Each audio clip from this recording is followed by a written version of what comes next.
I mean, Louis Vuitton Cup finals got huge provenance in the sport of sailing. Just making it that far for any team is a great achievement, but we want more. The Louis Vuitton final is something fantastic because it gives you the possibility to aspire to be in the America's Cup.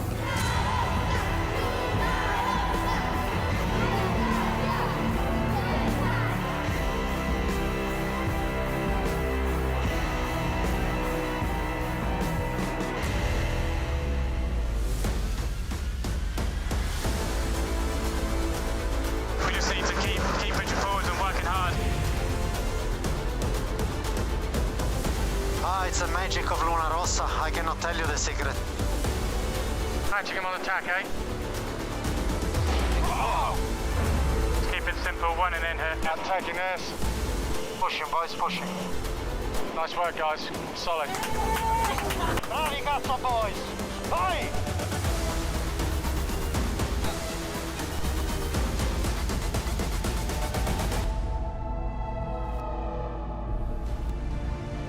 Buenas tardes. This is Barcelona on a day when rivalry is revisited as we begin the final stage to find a challenger for Emirates Team New Zealand.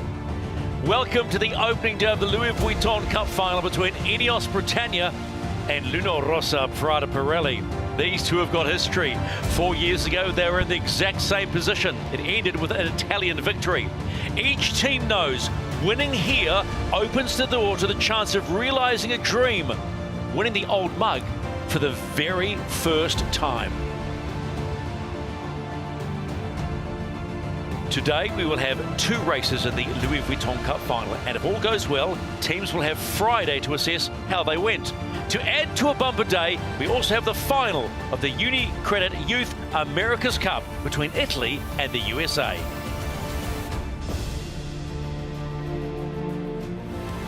The best young sailors on the planet, and the battle right to the very end. Yeah, so we're going to race Luna Rossa in the final, and they're a really fierce competitor. The battle for the front is all about American Magic and Luna Rossa Prada Pirelli. It's going to be a really good show, and we cannot wait for it. Whether the Italians just lock the Americans out here. As a team, I think we feel really confident, especially in the match race. Nice race, nice comeback there. For sure, American Magic is a strong team. They can be really, very fast. American Magic leading the way. And we know they're a tough team, so it's going to be a good battle. It will be a really nice duel. Let's see what happens on the final race. The moment to show how good we are.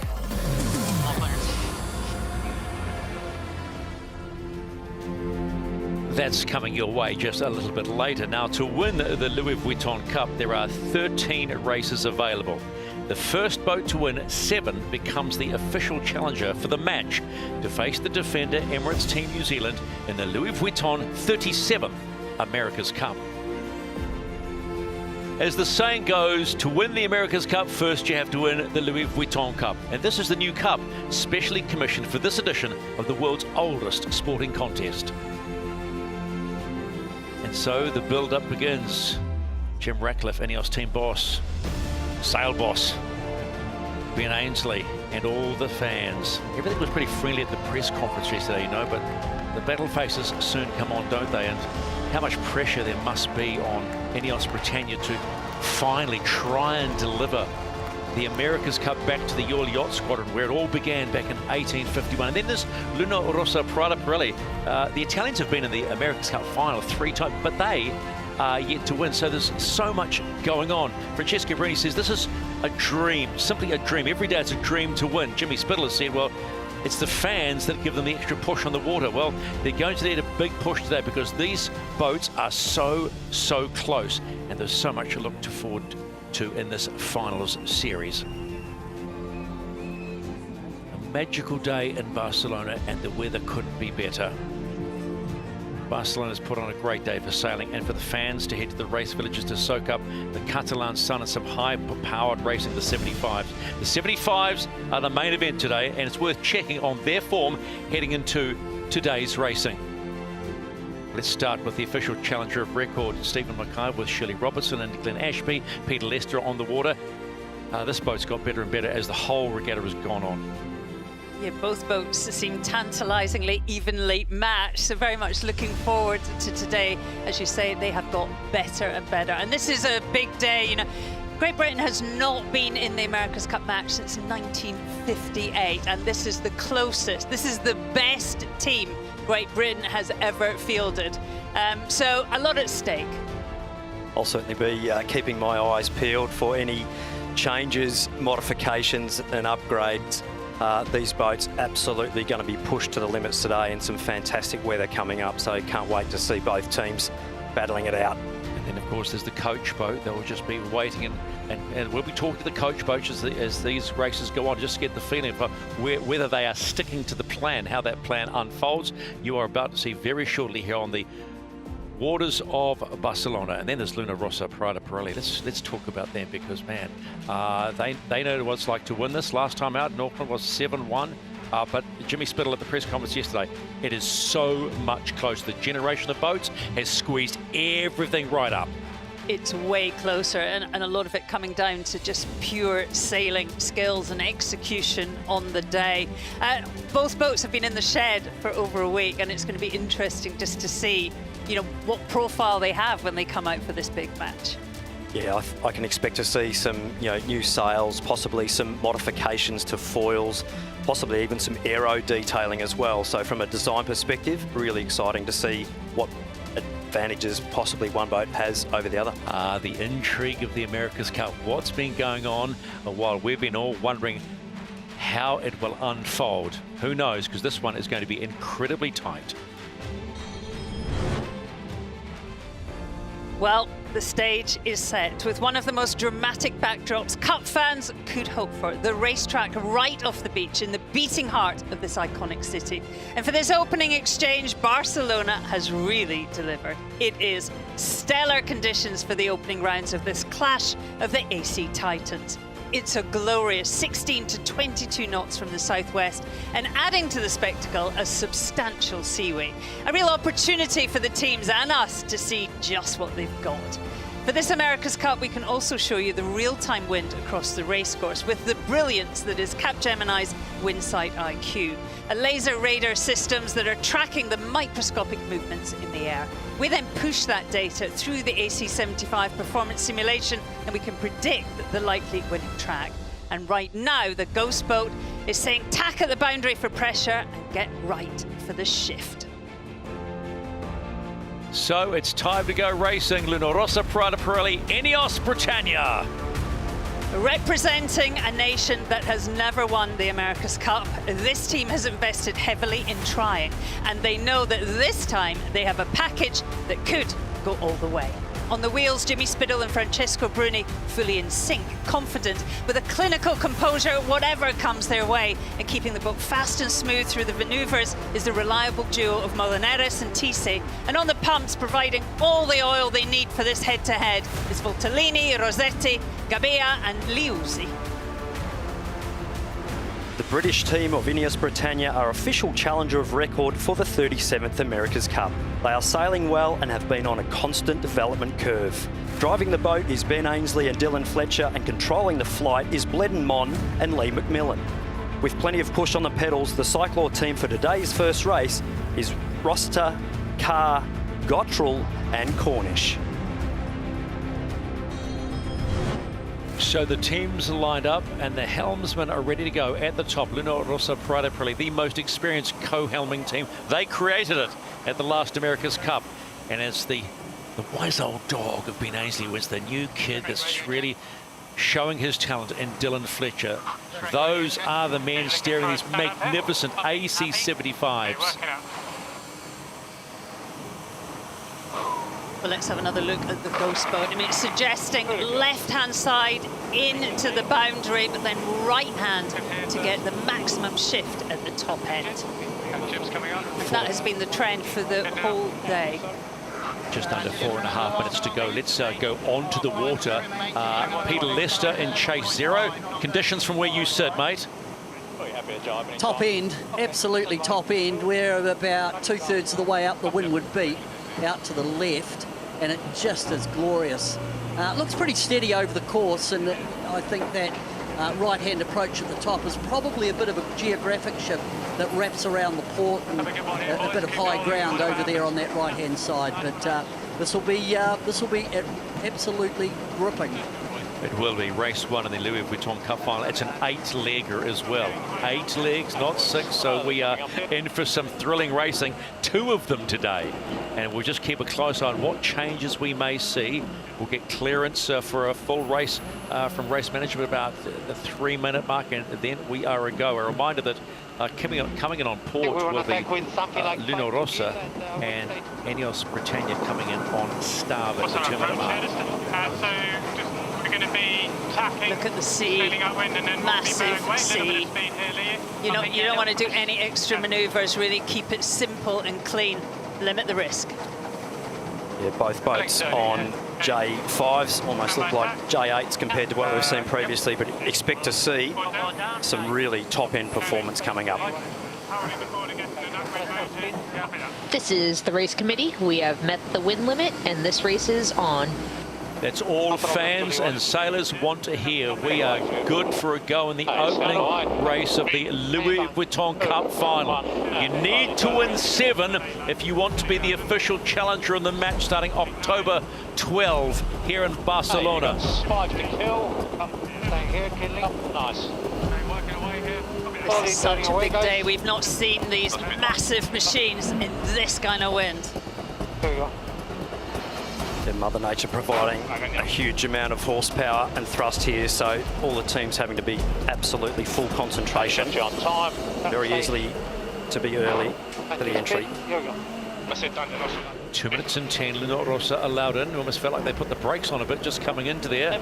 And now they're in just a tiny bit late, but they get the green light to go in. 2 minutes and Ineos Britannia are allowed in. Their time and distance look bang on. They get the green light and let it begin. Don't rush here, Ben. So both teams here won't be sailing at full speed in these conditions because they'll just simply run out of runway. So they'll be doing a controlled entry and absolutely not wanting to put themselves in a position where they'll be down speed in these conditions. It's really boat breaking weather also. Got to protect the asset, look after it, limit the risk. Yeah, Lisa, maybe we follow them up and then drive down round with them, so stay high is good. Yeah, copy. Cyclers working hard. Hey, circle. Hang high. Yeah, they're very early. Yeah. Just so you know. Hang high and then driving down and round. Okay. Can we get to fairway? Yep. Okay, working away in 2. 1, working away. Body easers. Taking main head out. The beat as much as you can. 25. Far away from driving there. Your wheel back. Fine. Luna Rossa running down the right-hand wall, killing time. Start edging, I think. They'll be hedging the sail trim on early. It's a big job, so getting it while it's cheap. One other turn down for us here. No problem. 9, 8 to kill. It's very easy to lose the rudder in these windy conditions when you've got these sails. Ineos coming in with pace. Nice and smooth, guys. Feeling here. Racing. 2, 1, go board. Full spoon here. Don't go up in, boys. Look it up here. Ainsley chasing hard. They trying, I need some trap here, boys. Nice. The race to face the defender in the match on October 12 begins right now. Let's go racing. Race 1 and the Louis Vuitton Cup final. Locker in here. All the power on the main. Beautiful job by the Italian team to force the British team to be late there. Yeah, we're full because of the main sheeties. Check it better now. Great time and distance, lovely execution. Just looking for a flat spot now. We need less microphone sensibility. Nice. Continue. Go by. 3, 2, 1. Foot down.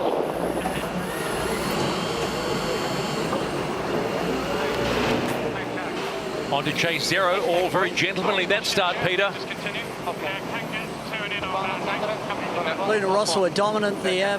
They got their time on distance perfect. I thought the way they just used the boundary at low speed was really the key, and it just set them up that Ineos were always pushing from behind, but they were pushing always a bit late. So first blood to the Italians. They're going to be strong here. I think we just normal BMG. You see at the top of your screen too, Emirates Team New Zealand, Emirates Team New Zealand, the defender, having a wee look as well, who they might face. Coming up for the first cross here. We are enjoying it as well. Just a reminder, if you're new to this America's Cup coverage, the green circle means that boat has right of way. Still a lefty, so I think right turn.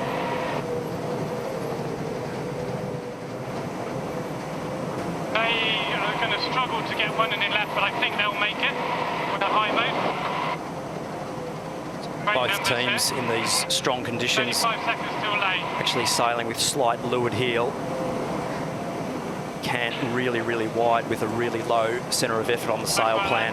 Small jib, so targeting potentially -2, -3 degrees leeward heel for best performance. This version of the AC75 really powered up since Auckland. Lighter boat, less people.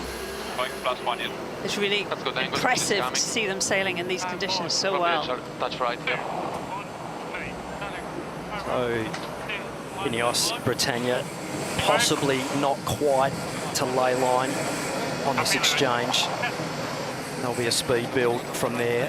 So the Italians should be clear across and will probably look to take right turn at the top. Yeah, he will lay. I think the nerves will have gone by now on that first leg. Definitely locking in now to your roll on board. Some big swell there to punch through. Luna Rossa here to see, having to tack in some decent swell. I'll be setting up for right turn to take that off the British. The wing wash here, you can see now the British team sailing right in the dirty air of the Italian team. Luna Rossa, Prada Pirelli, the first at the top gate, first of 8 legs. Not too far behind Ineos Britannia. But both boats are fair ripping. Ineos Britannia forced to sail really high around that mark, lost a lot of pace. Big push there and a little foil vent and a touchdown for the British, so that'll wash off 5 to 6 knots of boat speed. Good dad. Good job. I think we've got to go before them. Yeah. Okay. 2, 5. Point down. 3, 2, That sea stand, I don't think we've seen this rough for quite some time, and they've got to do this for 8 legs. This is the second, the first downwind leg, and look at the speed that Luna Rossa is pumping out. Long dive here, guys. Just under 49 knots. My word. Yeah, when you're doing nearly 50 knots, it doesn't take you long to do a leg.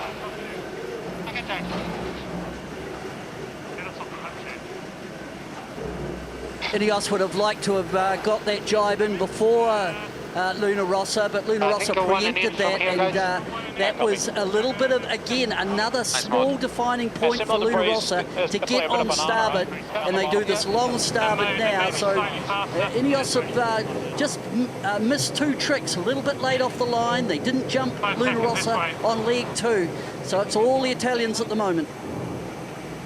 A bit softer here.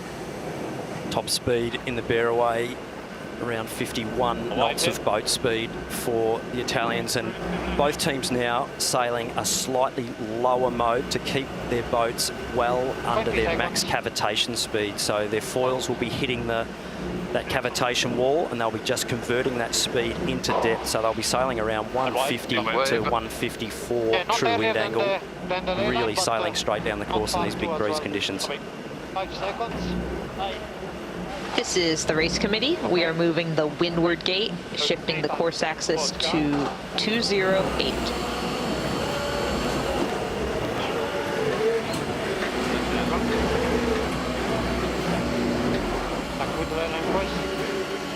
We are 2 board, guys. Yeah, coming a bit hot. Big day for the flight controllers today, as well as the trimmers. Small function, sir. Yeah, coming here. After order. Go out, boats. Both boats will be two-board roundups here. Turn 7,000 kilos, hairpin turn at 50 knots. Tough call. Rossa Prada Pirelli continues to lead in the opening race of the Louis Vuitton Cup final. They whip that big monster around and head up for leg number 3 of 8. In comes the official challenger of record, Ineos Britannia. Thank you. And forward down, tacking. Straight into attack, the British team there. Oh, washing off a bit of speed there. Straight through the swell. That's a huge, huge slowdown for the British. You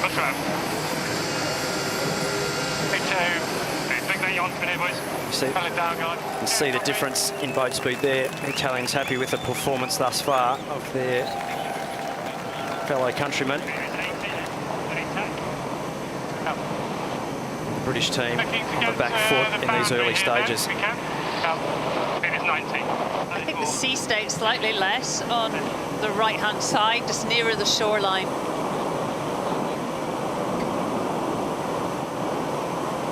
Just having a look at the bow strake on the British team. Possibly a slight change there to their skeg underneath the bustle, underneath that middle part of the boat. Both boats have been in the shed much of the week. I'm sure there's lots of tweakments gone on. Very well.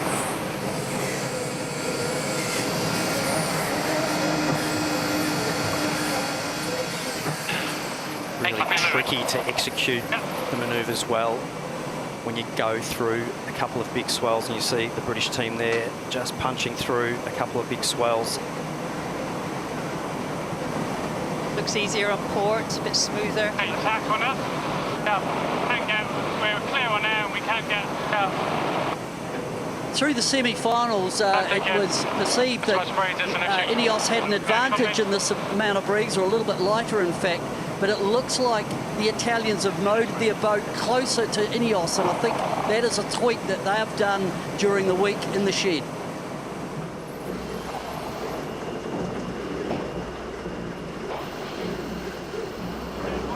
Nice docking in here. I think we go, just... I think a little go this way. Check copy. Slightly different twist profile on the British compared to the Italians. Main salt. Very good tack, boys. It's a beautiful tack. Very, very nice coast.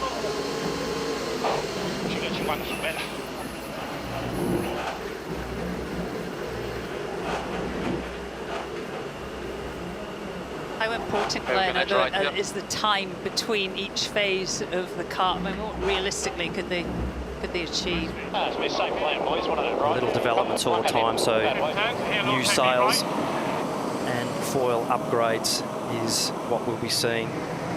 Looking down on the team there, Ben Ainsley driving the boat. Magnificent, magnificent. Look at that. Absolutely ripping upwind there. 40 knots of boat speed, upwind, in a seaway. And our boys in the heli right on top of it all. You think they've got a heck of a job as well. Come down a little. Luno Rossa, Prada Pirelli. That's leg number 3 done. Haven't been challenged for the lead yet.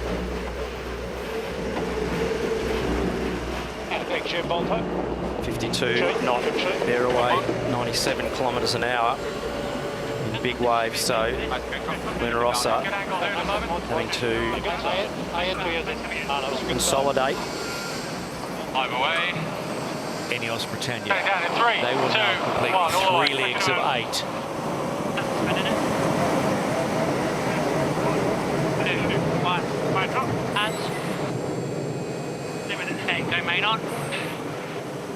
Hard to imagine 7-tonners gripping around a corner at close to 100 kilometres an hour, isn't it? Nice rounding, guys. Both teams using that windward foil as a bit of a stabiliser as they come around, so really, really difficult to get the sails retrimmed under max riding moment. So using that windward foil just to steady the ship and keep the boat foiling as the cyclors grind that main sheet and travel back in on both the jib and the mainsail. Ineos Britannia were 180 metres behind at gate 1. By the time they got to gate 3, there's 300. Andrea Tessi and James Spithill. I think this is a good ride height. I wouldn't push any more than that. This is nice. Luna Rossa Prada Pirelli at the moment. Here on the bell. Nice set. Close. Get it. Oh, bit of a touchdown there. Foot forward. Something's wrong. Okay. Foiling. Possible issue. Slowly coming down, boys. We're going up on main here, slowly. Aye. Possible issue on board Luna Rossa Prada Pirelli. They had a big vent there. General not higher than this won't be, I think. Flatter heel, Jimmy General. Nice, that's good. Kick slides. Hey, stand by. How's the look? So despite that moment by Luna Rossa Prada Pirelli, they still hold a sizable lead against Ineos Britannia on this fourth leg of 8 in the opening race of the Louis Vuitton Cup final. Nice heel line. I think it's some of this sea state. Possible ventilation of the foil shaft actually transferring down to the foil horizontal. Looking at some of the aerial shots, the British doing a nice job. One little wobble from the Italians, and they'll be right there. Pretty even place, yeah. Waves here in front. Careful trim on 5. Go up with mode, Volta. Okay, boys, stand by. Luna Rossa Prada Pirelli approaching the bottom gate to complete 4 legs. We're halfway through the opening race.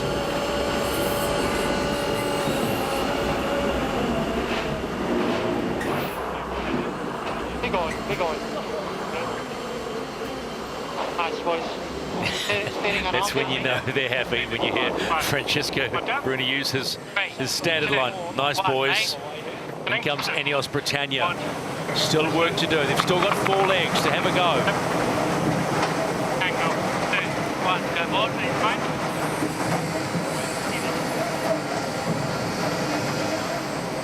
Just a slightly wider turn there from Ineos Britannia, so not apexing that turn as well as they would have hoped.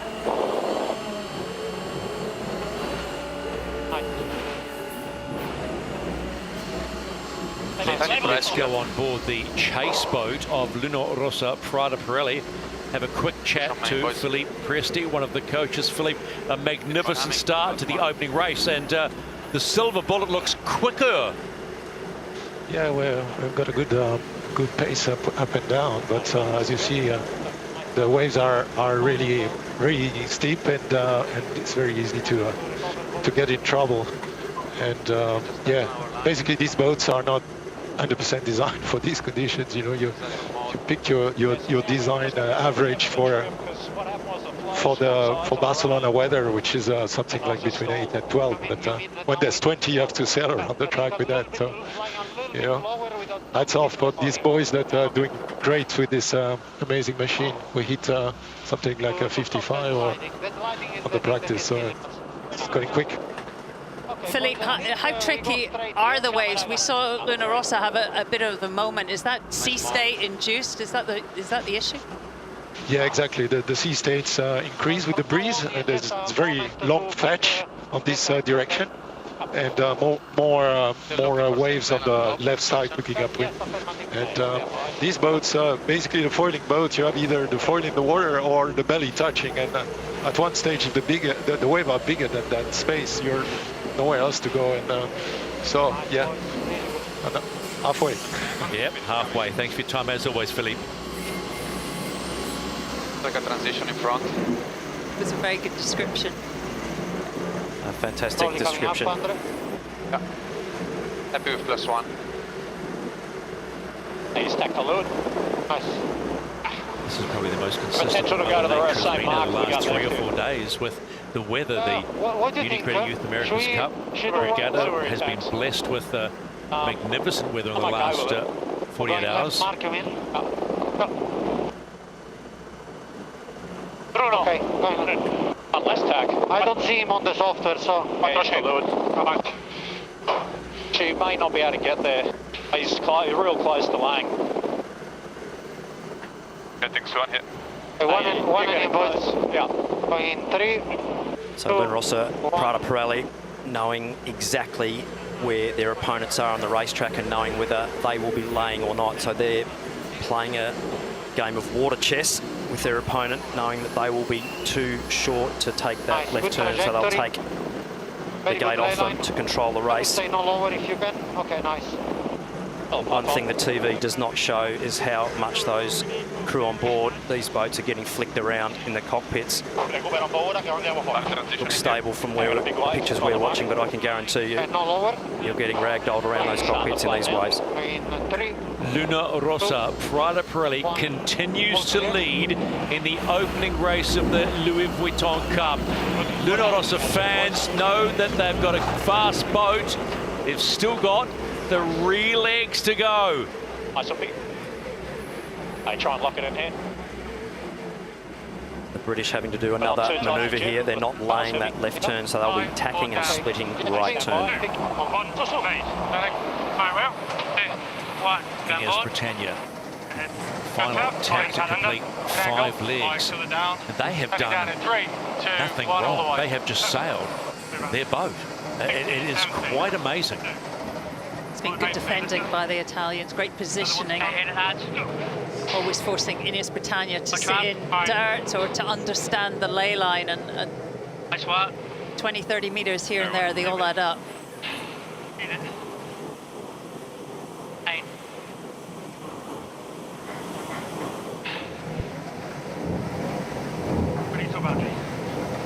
This is Ineos Britannia. You can see the trimmers are at the back. They get a great view, actually. They can see the foil. Look at the sails. Sitting behind the cyclors. Leaden Mon, top right of screen there. Looking over the side, just controlling the foil through the water.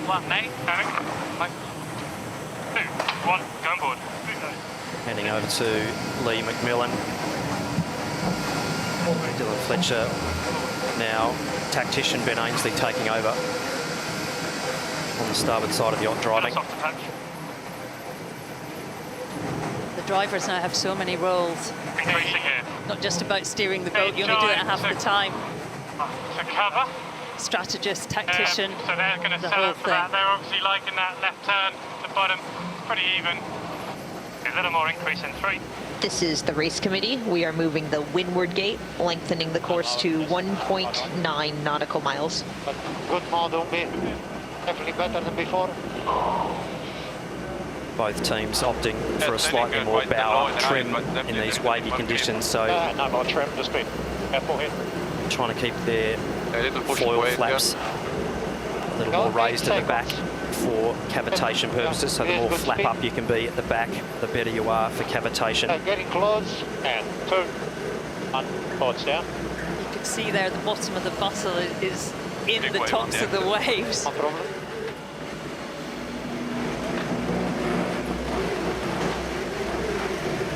So having a look at the watts on board here.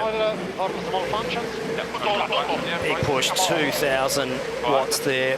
In here the drivetrain spooling up, 700 watts from Cesar Garbia. Human power, Mother Nature. That's what powers these AC-75s. Luna Rossa, Prada Pirelli. 6 legs done, 2 to go.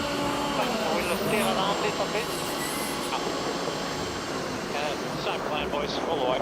Big trim to get those big twin skin mainsails sheeted on, super highly loaded in these conditions. Max main sheet, max camo, everything pulled to its limit on the structural limit.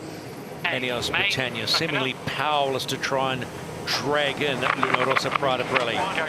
Rita's done 6 legs. And I should say that Rita is the nickname of Ineos Britannia. Perfect. Good with this. Got an opportunity to get out here. On board the chase boat of Ineos Britannia coach Rob Wilson joins us once again. Nice to talk to you after a week off, Rob, but this one looks pretty tough. Yeah, for sure. You know, they just got the better of us on the start, and then it's pretty hard to get. They've done a nice job, just sort of loosely covering us, keeping down our options. Any thoughts on the conditions, Rob? You know, how on the edge is it? Like wind-wise, it's right up there. Like it has eased a little bit. Like just before the start, it was really fresh. It's on edge, and the sea state's building, if anything. All right, thanks for your time, bud. Thank you. Bye.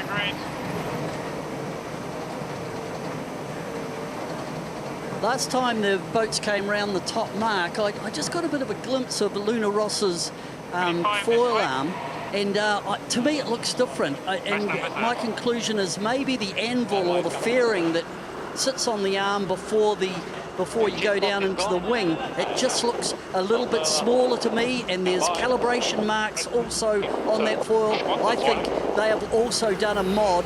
It'd be good to get Glenn's comment on that.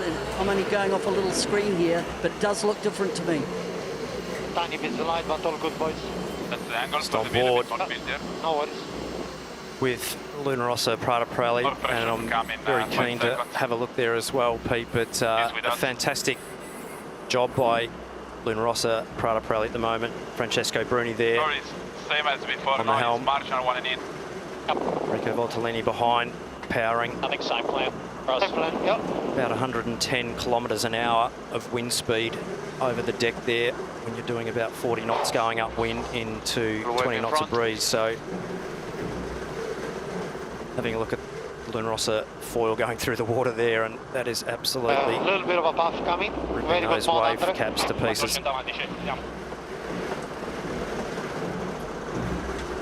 Luna Rossa had a tough path through the semis to get to this. Nice flat water here. Gear damage and a proper battle with American Magic. They'll be thrilled it's going so well. I think we do our hot lap and that's it. Bye guys. In 3, 2, 1.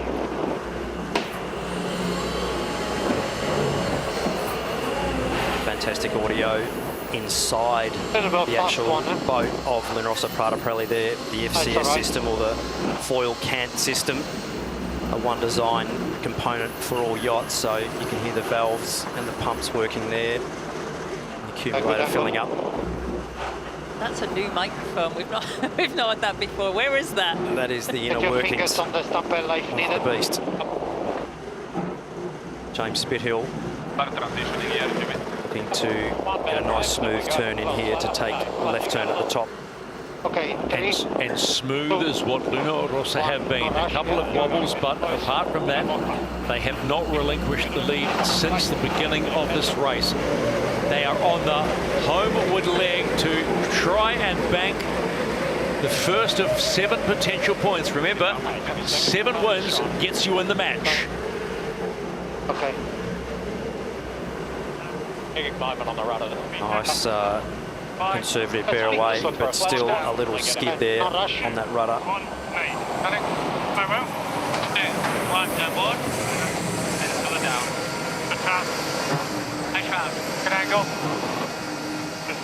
Ineos Britannia completes 7 legs. 1 more to go. 2, 1. Get it, man.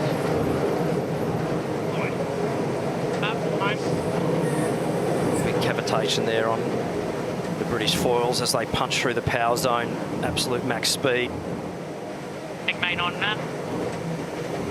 48 knots of boat speed there on both boats, so absolutely both boats sending it hard. Stand by here. You probably don't want any more boat speed than that. And forward down. Pretty much tapped out there with what the cavitation limits will enable. So just for those at home, the difference between cavitation and ventilation. Ventilation is where the foils actually get an air path sucked down through the free surface of the water and actually blows up the flow around either the shaft across the horizontal, whereas cavitation is actually the water surface going over the foil, actually getting to the point where it's actually turning that water into gas. So once that gas builds up around the foil surface, it creates a very, very draggy profile, which is basically like a brick wall when you're sailing through it. So you keep throwing thrust at it, which is more wind speed, and you can push through that cavitation limit more. As we see Luna Rossa jibing, you'll see some little white puffs on the top surface of the foil. Boats, when they're up around 47 to 48 knots of boat speed, will actually be cavitating not only on the top surface of the foil, but also on the bottom surface, which you can't see. So unless you go super cavitational with your foils, which is actually completely forcing one side of the flow to separate, you will be limited to around 50 knots of boat speed, unless you can do anything more magical than that, but that's physics. Luna Rossa Prada Pirelli in the first race of the Louis Vuitton Cup final are on their way to the first win. The Silver Bullet is the first to hit the target, and they will bank the first win on the road to 7 to meet Emirates Team New Zealand in the match. I think we're going to flat spot to stand by jibe. Nice and smooth, boys. It is soft. And why wouldn't you be happy about that? You've just got your nose ahead of the official challenger of record. Fan zones full today, and why wouldn't they be?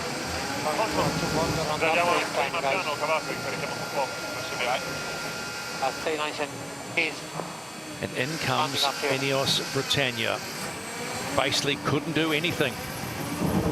As you heard Shirley say during that race, just being defended out beautifully by Luna Rossa Prada Pirelli. So Ineos Britannia will cross the line. For all of that, they come up with an empty hand. 1-0 Luna Rossa. One race still to come today. Okay, working up, Lee. Copy. Confirmation of the opening race in the Louis Vuitton Cup final. It's Luna Rossa with a strong 46-second win against Ineos Britannia.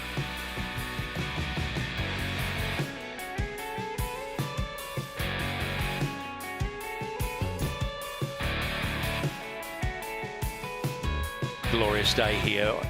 There's a little bit of a wait now before the next race, but that boat there has done the early job in a strong sea state. Well, the action happened in the pre-start really, beautifully controlled by Luna Rossa Prada Pirelli, timed it perfectly. Ineos Britannia really just slightly too late and couldn't make a move. They were full because of the main cities. Okay, he's with us. From there, Luna Rossa kept it safe, defended well. Long jibe here, guys. Kept it smooth. By gate 4 had extended over 400 metres, taking no chances, lovely manoeuvring at the bottom gate. Not sure he can lay the left. Leg 7 still ahead, leaving Ineos Britannia with very little option to get back into it. First race of the Louis Vuitton final is to Luna Rossa Prada Pirelli. I think we're going to flat spot to stand by jibe. So Luna Rossa Prada Pirelli get the win in the opening race of the Louis Vuitton Cup final. So it's 1-0, a reminder. Yeah, they're happy about that one. Still another one to go and a long way to go as well. Just a reminder, they get race 1 and 7 wins will get you into the match against Emirates Team New Zealand on October the 12th. On board Luna Rossa Prada Pirelli, Francesco, congratulations. It's a nice way to start the cup final. How hard is it in those conditions? Yeah, it's very hard. Yeah, it's probably the windiest we have ever raced with so far. And the waves are making very hard the left side of the course. So yeah, definitely very hard, but the boys did a fantastic job. I mean, I think we are really solid in the start, in the maneuvers, also recovering from little mistakes, and yeah, super proud. Checo, massive congratulations. It's tough conditions out there. You had that little spill. Tell us what happened there. It looked a bit scary. Shirley, first of all, I really love you because you are the only one that called me Kekko, which is my nickname. So this one, it's a big one for you. Thank you. Yeah. We had a little moment. Yeah, we are fighting a lot with the sliding times. And yeah, you just fly a little too high and you get those slides and you lose control fairly quickly. But I think it's all about recovering quickly, and the boys did very well on doing that. Thanks for your time, Francesco. We shall see you in the next race. You can also try with Kekko. All right, Kekko, thanks for your time. Okay, we're all happy. That's good. Let's go across to Ineos Britannia and have a quick chat to Ben Ainsley. Ben, not much you could do there? No, not really. We made a bit of a mess at the start, and I just had the legs on us and this stuff at the moment, so I had to have a think about the setup and some of the manoeuvres. But yeah, it wasn't a great start for us. Oh, Ben, Glenn here. Just obviously a few little changes on the boat there. How's it feel sailing in these conditions compared to sailing in the sort of slightly less wavy conditions of last week? Yeah, it's so different. It's top end for these boats, as you can see. We're redlining it, and the foils are cavitating, and real challenge for both boats to keep them on their feet. I think Luna Rose had a bit of a wobble there halfway through the race, but yeah, they did a good job to recover. And yeah, it's got to figure out how we can get a little bit more speed and try and get in front and stay in front. Good on you, mate. Good luck for the next one. Ben, you've got a bit of time before this next race. What can we expect from Ineos Britannia on this next race? You're going to have to sail more aggressively? Yeah, maybe. It feels, if I'm honest, it feels like they've got the legs on us in this stuff. So yeah, maybe we've certainly got to get our nose in front and not start like we did in that last one. That won't do it for us. Okay, thanks for your time, Ben. See you in the next race. Thanks, guys. Well, as Ben said, it all came down really to the pre-start. The pre-start dance, and Italy set themselves up for the perfect defensive approach. They buried themselves low into the starting area, killing time sailing that extra distance. And when Ineos thought they'd time for the attack, well, with well-judged time and distance, Luna Rossa Prada Borelli had burned any spare seconds away. And as they turned for the line, Ineos realised they simply just had to follow. Both boats were late, but the only thing that matters is staying ahead of your opponent. It was wise play and beautifully executed by the Italian outfit.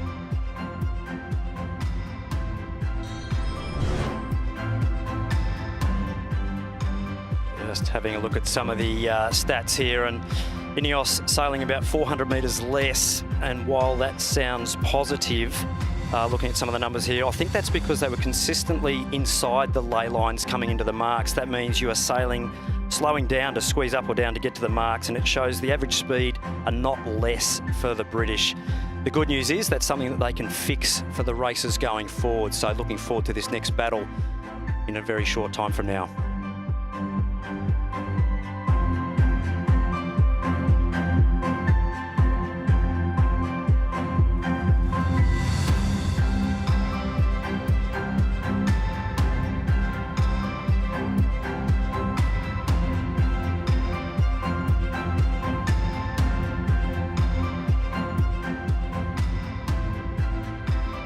It is a busy day here off the coast of Barcelona. The opening day of the Louis Vuitton Cup final. We've had one.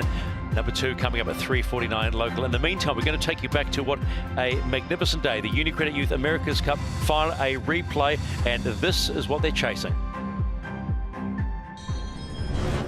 This is the UniCredit Youth America's Cup, styled on the most useful knot in sailing, the bowline. Lifting this trophy would be a huge step towards being an America's Cup sailor. To get to this point, crews had to be keenly focused. 12 teams split into 2 groups, America's Cup teams and invited teams. Each group sailed 8 races, and the top 3 in each group advanced to the semis, where there were 4 races, with the top 2 advancing to this afternoon's 1 race decider.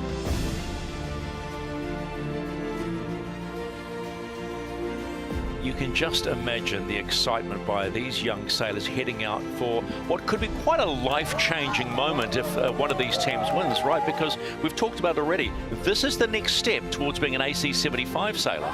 Yeah, it's as the Italians call it, it's the trampoline to the next step, and it's an amazing opportunity to get spotted and to prove that you can deliver under pressure. Particularly in front of the bosses, right? Absolutely, yeah. The bosses are always watching over your shoulder, and what a weight on their shoulders they have coming into today's racing. But they'll be excited, they'll be nervous, but they'll be needing to execute well to put their place in the history books. For some of these young sailors, it could be the biggest day of their life. What will unfold, you will find out. Let's talk about American Magic. 3 race wins so far, but they've had to battle all the way. What gives them a chance? They seem very cool and calm and practiced as well. They've been a solid team, completely embedded by American Magic, and they have had to battle from the very start. They've certainly pushed the boat really, really hard, and they're not scared to absolutely send it. And this young team, I think, will be absolutely one to watch. And Luna Rossa better be careful. They could easily come in here and mix it up really, really hard. Do you think this is a team that could sneak up on the Italians because they haven't been as consistent as the Italians? Yeah, they had a little bit of gear damage early on, and since then we're on the back foot, but they have been flying ever since. I think this is the ultimate matchup. It is hard to pick a winner. But it would be such a big result if they get the win, particularly for this team of American Magic. All right, let's get some preview thoughts from Finn Rowe. He is the trimmer for American Magic. He takes a look at their opposition. Yeah, I mean, Luna Rossa sailed great. They won a lot of races. We also have some race wins, which is good to know that we can beat them. As a team, I think we feel really confident, especially in the match race, and we're just going to take it one step at a time and go out there and hopefully cross the finish line before them.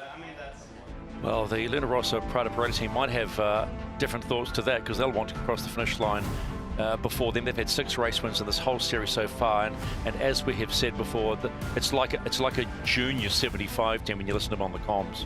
It certainly is, and I think, you know, the experience that they have had thus far, their experience is well above their age, the time that they've spent on this planet and the way they're conducting themselves and sailing the boat.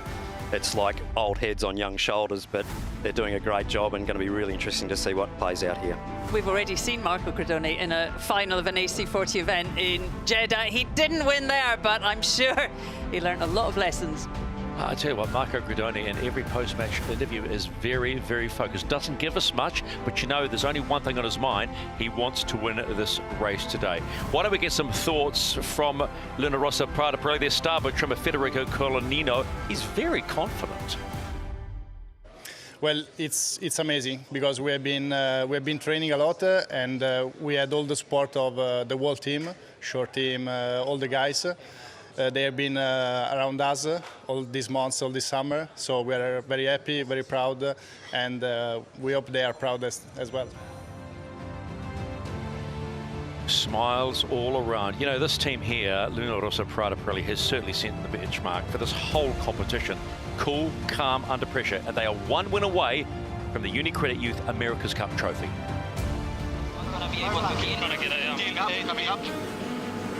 Pete, we've got a match race here, haven't we?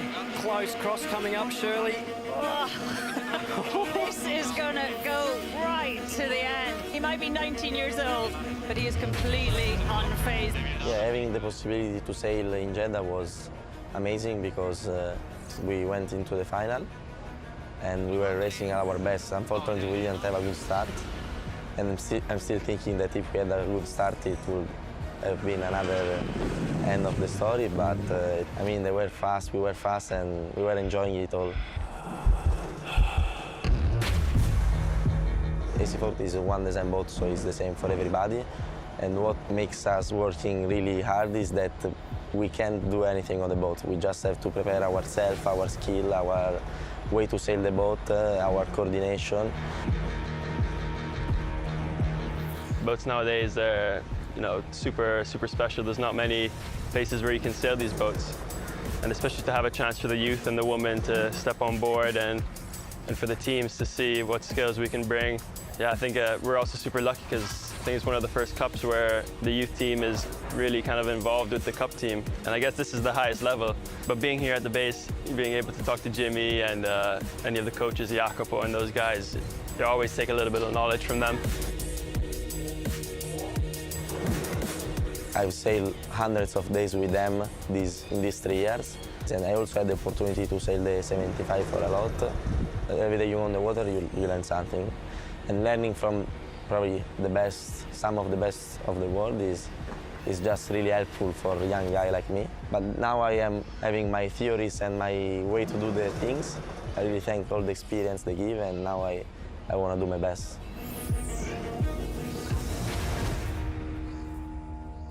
It's definitely not the first America's Cup I followed. I've been kind of following along with my brother Shannon, who's been amongst many teams for about, what, 5, 6 America's Cups now, so the talent in Italy is really high. And yeah, I just hope in the future there's going to be more opportunities for all Italian sailors to get this opportunity. I think all the guys know perfectly how to sail the boat, so I feel comfortable on this. And I think we're really having a lot of fun together, and I hope this is going to be our weapon for the races. Keep having fun and enjoying the process. I think we're in a good position to do well. We have the resources, we have the team, the coaches. So I think it's all about putting it together on race day and executing. Yes, Luna Rossa, Prada, Pirelli, they've got everything behind them, but you've got to get everything right, as they say, on race day. You've got to literally have a perfect race, and they haven't had perfect starts, and those 2 starts, they were real shockers. Yeah, they were a couple of wobbly ones there, but pushing hard, and you sometimes need to know what not to do is actually the way to really dial in and actually know what to do in a start. So pushing hard is really, really a fantastic thing, and I think at the end of the day, they will be looking to execute well today. Today will all be about execution. Yeah, I mean, the first time we've seen the match racing, which is a whole new skill, isn't it? One-on-one, toe-to-toe. I bet all of yesterday they were in the simulator. They were probably against Checo and Jimmy having a few runs at it, but nerves will be high. This is a massive occasion in their young lives. Well, the start will be interesting, won't it? No more, hardly any boats around, as Shirley said. Mano, oh mano, baby, here we go. It'll change the approach. Absolutely, it'll change the approach, and match racing, very, very different to fleet racing. Just having to work on one other boat rather than a whole fleet is very, very different tactically. So there you have Luna Rossa, Prada, Pirelli. Looking across to see the opposition. What must be going through their heads right now as we approach the start in the final of the UniCredit Youth America's Cup? Man, we are not too far away. There is tension out of the water. There's tension right here in the commentary booth as well. Let's think about American Magic. Their series has been a bit up and down so far, but when the pressure came on, Harry Melges and Kyle Nevin led their team to the front of the fleet, proving they have what it takes to win the UniCredit Youth America's Cup. The Youth America's Cup is extremely important to us. We see this as, you know, a massive stepping stone in our careers. It's kind of been a dream of mine to be a part of the America's Cup. Since I was a little kid and watching it on TV, and so it's a little bit surreal being here and a part of it. I think our American Magic youth team, we're very confident, and I think we have quite a bit of experience compared to the other teams, so we certainly think that we can win and that we'll be on the top spot.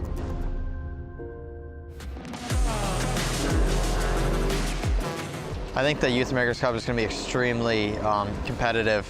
You know, we can tell the level is extremely high and everyone's pushing their hardest. Sailing the AC40 in Barcelona can change quite a bit day to day. Some days it's nice and flat out there and it's like sailing on a cloud, but other days it can be pretty wavy and then it's like riding a fucking Bronco. The closing speeds are, you know, up there between, 50, 60 knots, and you know, you got to be able to make quick decisions and be accurate with them. You got to be really on top of your hydro settings and your aero settings to make sure the boat is stable and always flying, which is sometimes not so easy. My primary job is to drive the boat, and also both helms on the port and starboard side are in charge of strategy and tactics for the boat. So there's quite a bit going on. Harry's got a great instinct, racing instinct, and really understands all the aspects of it. And he has a bit more experience kind of on the bigger stage than I do. I have definitely spent quite a bit of time in the boat so far, which has been super awesome. I'm really fortunate to have this opportunity to sail with American Magic. I do think it probably gives me a little bit of an advantage just with all the time I've had, and we've done a lot of racing, which has been awesome.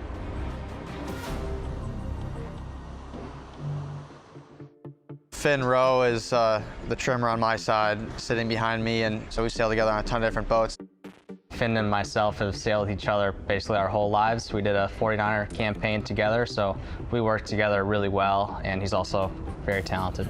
Severin Graham is the trimmer on the starboard side, and he has a lot of time in the trimming on these boats. He's got a great knowledge of how these boats are sailed at the highest level because he was doing it with the Cup guys who are sailing 75 now. Winning the Youth America's Cup would make me feel on top of the world. It's really something that I've been focusing on personally for the last 3 years and spending most every day working towards it. I think it'd be an incredible thing for the New York Yacht Club and also the team that's going to be racing in the America's Cup. Well, let's meet them. Representing the New York Yacht Club, this young American Magic team have impressed, armed with both a rock-solid preparation and a burning desire to bring this trophy to 44th Street. We can expect them to come out firing. On the wheels, it's skipper Harry Melges and Kyle Navin, and with undoubtedly the hardest job today, keeping the wheels on during all those tricky manoeuvres, it's Severin Graham and Finn Rowe. Youth team of Luna Rossa Prada Pirelli have kept to their script and have made it convincingly through to the UniCredit Match Race final. Steering the team's dreams on the AC40 is Ugolini and Gradoni. Making them look good on the wheels is the trimmers of Colanino and Falcone. There's a lot at stake today, and Barcelona certainly knows how to do dramatic. The racetrack is within touching distance of the iconic city, and the conditions are glamorous. Wind is 12 to 16 knots from the southwest with a significant sea state. And reading the breeze, well, will be crucial. And thanks to Capgemini's technology, we can accurately look at the wind. Along the shoreline, laser radar systems are sending out 30,000 laser pulses every second, tracking the microscopic movements in the air. And we can then add that data to AC40 simulated performance to predict the winning route. And currently, the well-informed Ghost Boat is favouring that right-hand side of the track. This is the race committee. The wind sampling is complete, and this race is live. Good luck. How good is this? This is the final of the UniCredit Youth America's Cup. It'll be American Magic coming in from port at 2 minutes and 10, and Luna Rossa Prada Pirelli coming from starboard at 2 minutes. Two young teams racing for glory.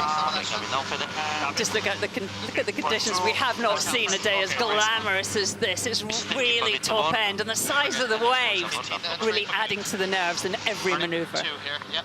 Yeah, some really decent conditions here for these top two teams. Get my trim at angle. Yep, American Magic having to come in and enter no earlier than 2:10. They possibly could be early. Oh, shit. Oh, I think they know. I think they know. They're all good. They're rolling away. 11 minutes if you want it. Luna Rossa Prada Pirelli. This is the umpire's early entry penalty, USA. Early entry penalty, USA. Oh, careless mistake by American Magic. So basically from here, the Italians just need to get a clean start, and the American team will have to take a get behind penalty unless they can put another penalty back on the Americans in the pre-start. Wins 196, 50 on away into 10. 5, 4, 3, 2, 1. American Magic currently doing over 40 knots in the start box. So yes, so the Americans need to try and put the Italians on the back foot here and try and negate that penalty, so they'll be coming back and trying to line them up here. Yes, 35 Kilbo. And we're gonna take in 3. Both boats, one design, AC40, so exactly the same craft for each team. Ok, lui sta alto, se lo può. Sì, vado dietro, tanto dobbiamo partire dietro. Ok, quando vuoi. I've killed 25, one of the pin is gone. 3 kill pay. Killed 24 for the command. Potential look, boys. 25. No rush, ma potential look. Stai mai board up, Fede? 2, 1, board up. Final approach here, the voice of Marco Gridoni. Take Potential push, potential hook here. 25 kill boat. Kill 1 for the pin. Kill 20. It's closed. Okay, coming up, Fede. They're gonna kill 20. Keep rolling down. Keep rolling down. Coming down. Still killing 1. Wheel. Big protest. Big protest. Board down, boys. Board down. They got 2 boards and Both come up. boats over 40 knots of boat speed here, so very, very on edge for boat handling. Board down. Salirare se puoi. Wait, board down. We have to stay. Dobbiamo stare dietro. Just performance. Hold on. I got your target. Same, same. Okay, boys. Racing. Let's move the attack. Solo se gli scadiamo, Protteniamo. This is the Unicredit Youth America's Cup final. One race, one shot at glory. Yes to pay the penalty. Quindi no rush. A very even start, very conservative, 43 metres back from the line. So the American team, they're paying their penalty, which is a get behind penalty. They'll wind back up onto course. Still having to wash some distance for the early entry. Big penalty to pay. Penalty clear. Full speed, boys. You get my drops. Yes. My target boat speed. Onto the wall of the chase. 0 with Peter Lester. Peter, this looks like it's going to be a cracking 6 legs. Yeah, that was a bit of an unforced error, timing error by American Magic. I wonder if that's a little bit of nerves. And now both boats are in phase, which makes it a little bit easier for the Italians to cover. American Magic will need to get out of phase to try and get a piece, get a little bit of wind shift. Good breeze out here. Top end of the course, it will be right-hand favoured. At the moment, we're going to hit him if he deck, so just be ready for a board down. Okay, stand by, 2, 1, board down. And 2, 1, board down. Full speed, boys. Right back. Stand by. Luna Rossa in defensive mode. And turning. No more than this. Stand by deck, just pick up a good Both moment. these AC40s all battery powered, so no cyclors on board these little boats. So Here we go. 3, 2, 1. Good legs, boys. Three down. Board up. Nice. Okay, Benji, brother. Target 29. Focus on performance, guys. Okay, we are both one and in, so keep it fast to the delay. Occhio che ci sono grandi onde. He's starting. Target 30. I think we go one and in, boys. Non vogliamo hittarlo e andare uguali? No, perché sopra è meglio un po' di sinistra. Ok. Stop right here. Oh, we got 1 minute left. Good pressure on the More lower heel, please. Come on. Rossa, Breeze is 210. this is Lower heel American back. Magic.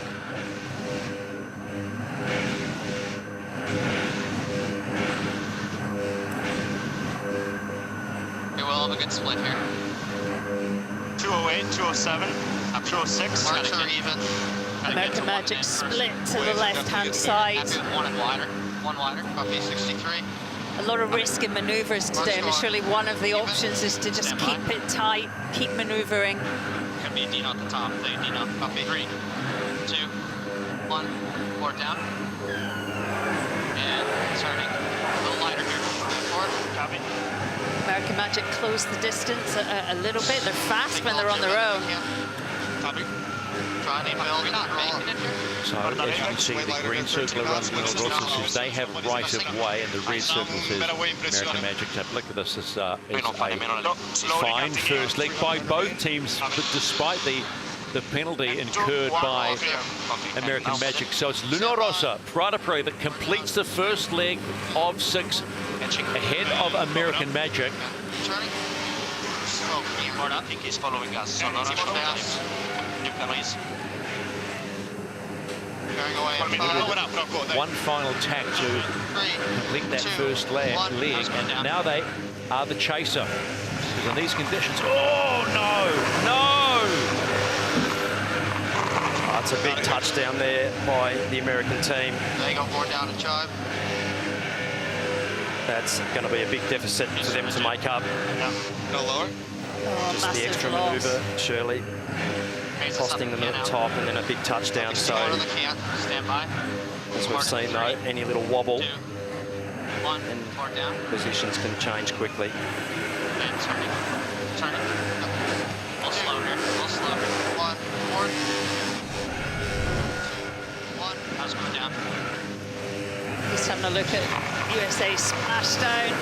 Just getting too windward heeled there, getting caught with the windward side of the boat, touching the water, and that is like a big suction cup just pulling you down.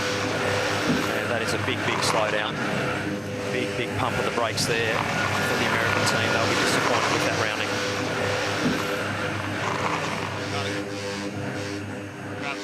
Two big mistakes by USA. One, entering early and that touchdown at the top mark.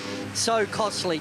And the other thing tactically that Italy were able to do was forcing USA to do one extra tack on leg 1. Bit higher now, 16 knots. That's my 15 knots. Bit higher, mate. He's following, no rush. Very calm comms on Luna Rossa Prada Pirelli. Every time there's a little bit of excitement, they're calming it down. Biggies and turning. And 2, 1, for them. You're hearing the voice of Marco Gradoni. He's only 20 years old, but what a cool head he has. Maximum acceleration, Marco. Focus, guys, focus until the end. Check right it. If you're down, Marco, what's the plan here? Thank you, go to war and down. Copy that. Both boats over 40 knots of boat speed in these waves, so really, really pushing hard. And just having a look at this second touchdown there by American Magic. That is Mr. Plow, and that's another big slowdown. So you need to keep sailing the boat cleanly. A lot of racing to go. Italians having to do a good job. So with 4 legs to go as we hit the bottom mark for the first time, it's Luna Rossa Prada Pirelli leading in the final of the UniCredit Youth America's Cup. Haven't put a foot wrong yet. Boys, he's all the way to the boundary for speed. Passing a leader, Marco. Big waves in front. Not in his way. No higher, Marco, no higher. Nice, separate. Just go on right turn here. A little turn down. Turn me down. Nice. One board round up. 3. Well, that's a big call. One board round up in these conditions. Early tack here. Okay. Made a round, little touchdown, but round relatively cleanly. So on the chase, the American team maybe just going to throw caution to the wind. 3. They'll be very much hoping for a mistake from Luna Rossa Prada Pirelli. They have not put a foot wrong so far in this race. And turning.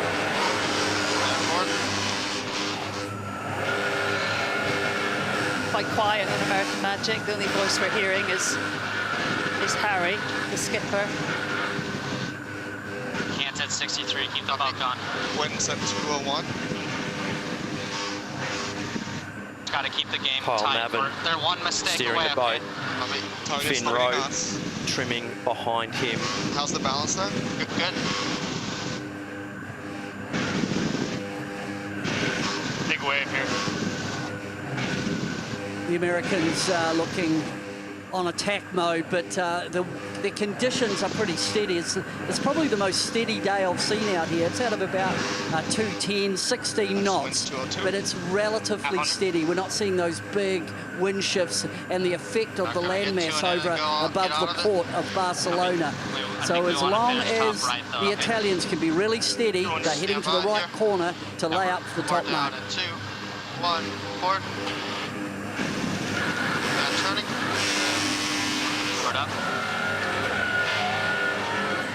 Breeze is 208.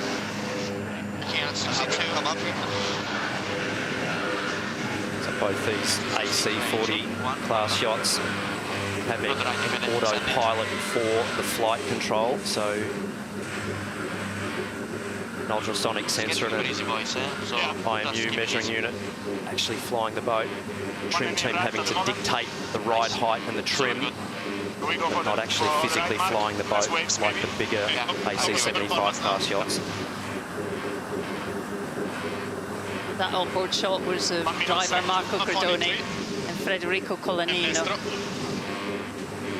Bravo Marco, stacking now. Affone in due, sempre in destro. Okay.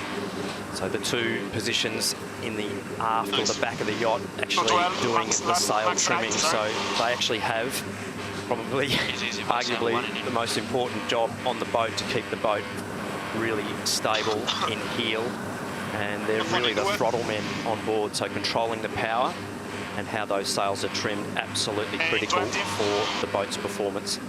How much more important is it like a day-to-day? We reliably informed the sea states doubled the last day. Does that put more pressure on the trimmers?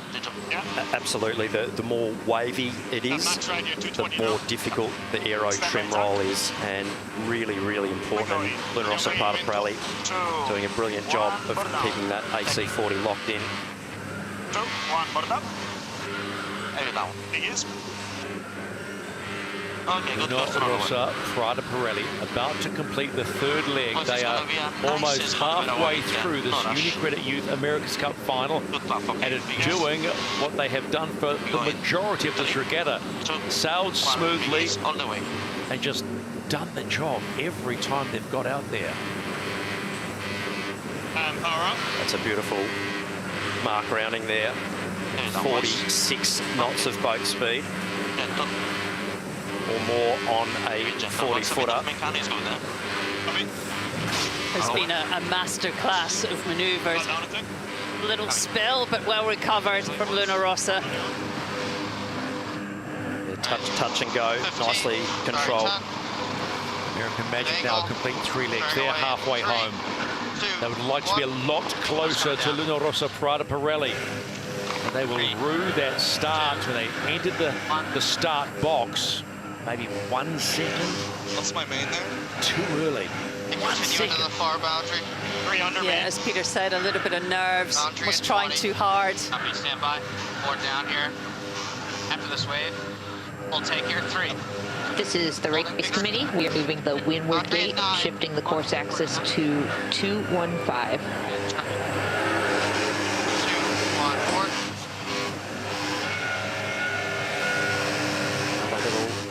Touchdown there, but just enough to keep the boat rolling there. Please steer around the waves, Cup. Italians certainly not putting a foot wrong at this point of the proceedings. I want to give them the commentator's curse, like we have done previously, but they are sailing the boat beautifully and pushing hard with really nice ride height control. Okay, Cal, just tell me when you're ready to do the big ups. Yep. We're pretty impressed with this, aren't we? I mean, all these guys have also sailed on the 75. They're fully part of, you know, the senior Luna Rossa Prada Pirelli, and but to come out today when it matters most and so far execute a masterclass, it's impressive. 2, 1, board up. Begins. Okay. Okay, good angle, no lower. Amazing how hard these boats are getting pushed in these conditions. Really impressive sailing, but also impressive for the boats to be able to push so hard and deal with it so well. Ok, è tutto pronto per un tubo round-up. Luna Rossa Prada Pirelli, they're edging closer to the title. They have now completed 4 legs of 6. And the UniCredit Youth America's Cup trophy, they get around again, they just throw that boat around the mark. That was a really full-on mark rounding there, coming in really hot, high speed. having to actually take the foot off the gas there for quite a while. Big ease on the sails, rail the boat round on the foils, retrim on, and then get the board back out again. So very, very nicely done there by the Italians. They have shown us throughout this regatta they are unafraid to, as you said, come in hot. Here comes American magic. They need something to go wrong for Luna Rossa to try and cut that gap down. Second to last leg. Absolute ripper of a mark grounding there. One board in big conditions, so that's confident sailing by the Americans, throwing the kitchen sink at the Italian team to try and get back in this. Sailing well.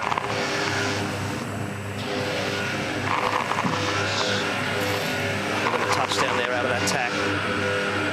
We were doing such a great job. Just don't have anything yet. Need some jib.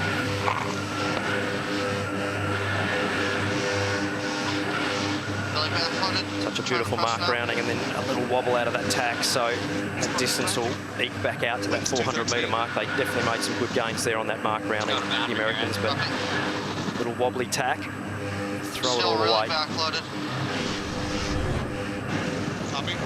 That's better. Having a look at this last tack by the Americans there. Yeah, just getting caught. Windward heel, straight into a wave. Out of this tack, you watch the boat spin. The board, just pressing the board up button just a little too early there. And as that lift comes off the foil, bang, hull comes down. So just a half second, 3/4 of a second early on the board up button. They will be able to hit us. They want. Happy with it going. Yeah, well, look, out on the water, it's interesting to watch both teams in terms of their cant angle and their wing control. And it has to be choreographed so accurately, otherwise, you know, a boat will touch down. And we've seen that with the Americans, that they just don't have that finite adjustment that we're seeing with the Italians in terms of the choreograph of tacks and jibes of where they actually put the foil, and before they power the boat up, they make sure they're rock solid, steady. It's impressive by the Italians, testament to all the work they put in. Send it, Philip. Oh, yeah.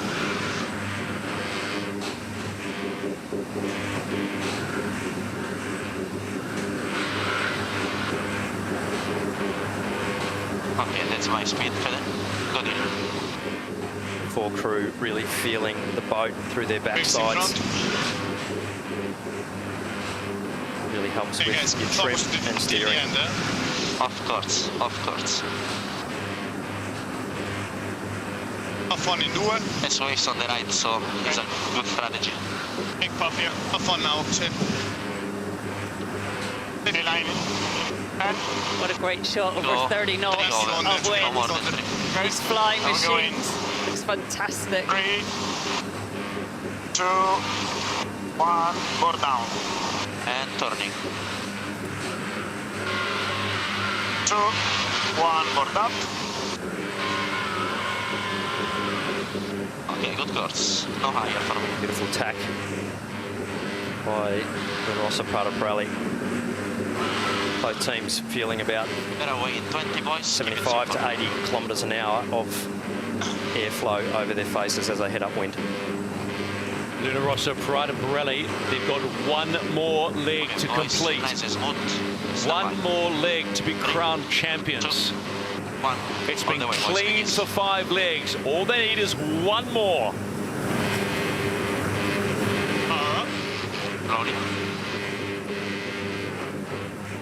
Okay, 30 this way, guys. End it.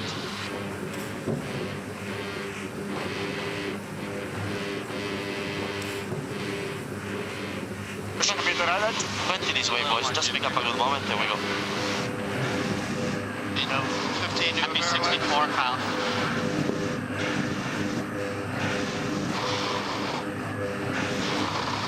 American magic for one last time at the top gate in this Unicredit America's Cup Regatta. 5, 3, 2, 1. It's going to be a case of what might have been 3, 2, 1.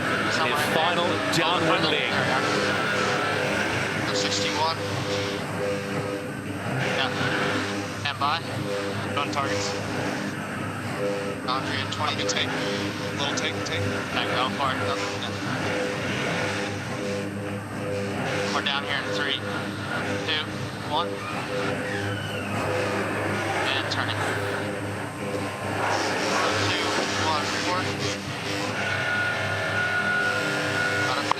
Yeah, copy.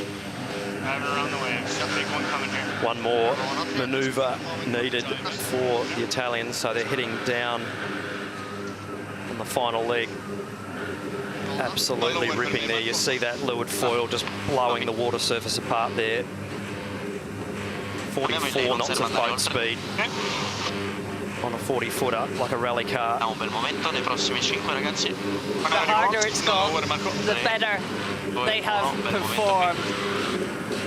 Final manoeuvre for the Italians. 2, 1, board up.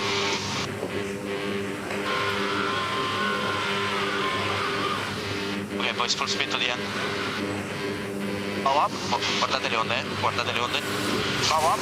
On a day when it mattered. Oh, they've touched down. Oh, my goodness. They need to rebuild the speed here. Big rebuild here. Should be okay. Should be okay. Okay, VNG boys. Got the sail. Get the sailing. Got to keep it together here for this last little bit. Coming. My dream, GG, don't worry. For this whole regatta, they have been the team to beat, the form team representing Secondo de Vella Sicilia. Luna Rossa, Prada Pirelli win the Unicredit Youth America's Cup. Cazzo di roba, ragazzi.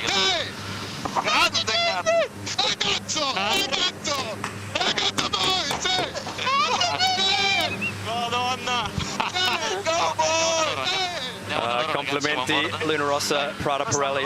Absolutely brilliant job. Congratulations. And that's what it means.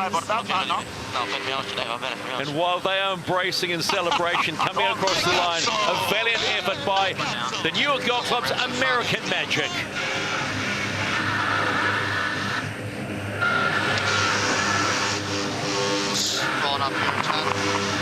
Yeah, tough race for Harry Melges and his team. Too many errors, and in the end, outsailed. Pretty cool. Yeah, fantastic job though by the American Magic team. Make it through to the final. They should be very, very proud of their efforts, but the Italian boys, They have been so calm and composed all week. Not now. absolutely brilliant effort, and they deserve a big celebration. They've kept it cool, calm and collected, and they should absolutely celebrate. Prada, you guys sailed really well.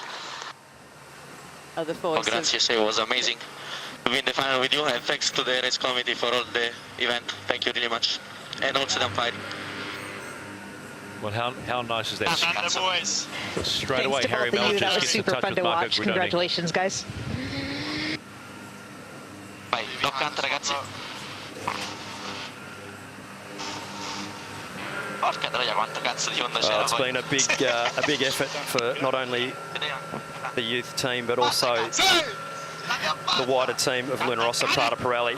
You can see the support and the celebrations there. Max Serena, he will be very, very pleased, as will the whole team, the coaches and the staff behind the scenes. So What a wonderful boost for the senior team going to the opening race of the Louis Vuitton Cup final. The young boys have said, well, this is how you do it.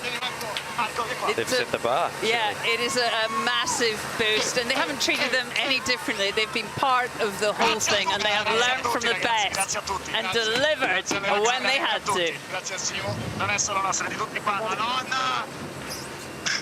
Luna Rossa, Prada Pirelli are your champions in 2024 on the waters of Barcelona of the Unicredit Youth America's Cup.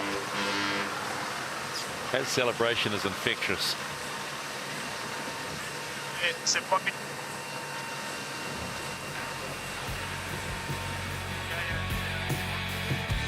Confirmation, we have new champions in the Unicredit Youth America's Cup. Those champions are Luna Rossa, Prada Pirelli, and a composed and magnificent performance here in Barcelona on a Thursday.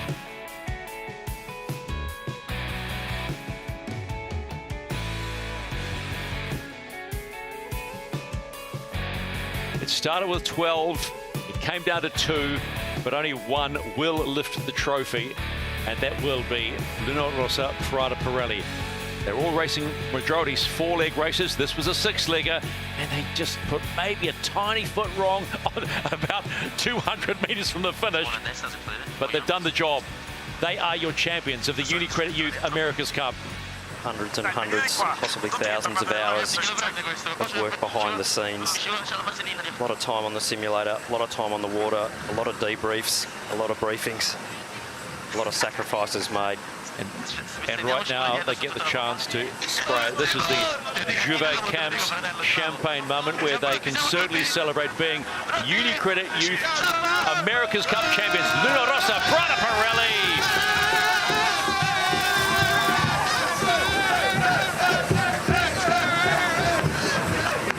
Good idea to keep the goggles on. Well, I don't think practiced that moment, but they executed it beautifully as well. What a great moment. Their coach there as well, Simeon Salva. Good job.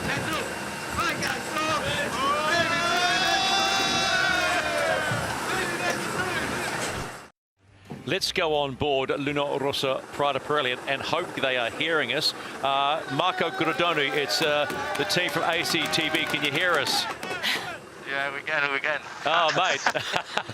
Congratulations. You've been quiet all along.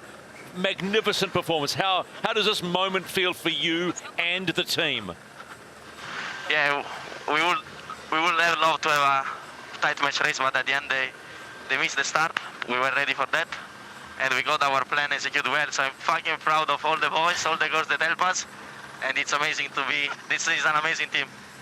Well, we'll excuse the slight colourful language there, because I know you're pretty happy about that one. Look, we know that Harry Melgers is listening in. Would you like to say some words to Harry, Marco? I think they shared an amazing week, and there were some guys that could beat us. We knew that, but I think we had a bit less pressure, and we managed to do well. Congratulations, Marco. I will remind you, you are on live television. Just tell us what this moment means and what has got into securing this victory. This moment is important for us because we work a lot for this, and now we achieve our goal. But really, I want to thank everybody, the coach, all the other guys, all the women, all the tech team, everybody really, because it was super hard to get here at this level, but we did it. So it's amazing, amazing feeling. Marco, what's Gigi's English like? I think it's good. Come, Gigi. Hey, Gigi, congratulations. We've been talking to Marco all along. How special in your sailing life is this moment?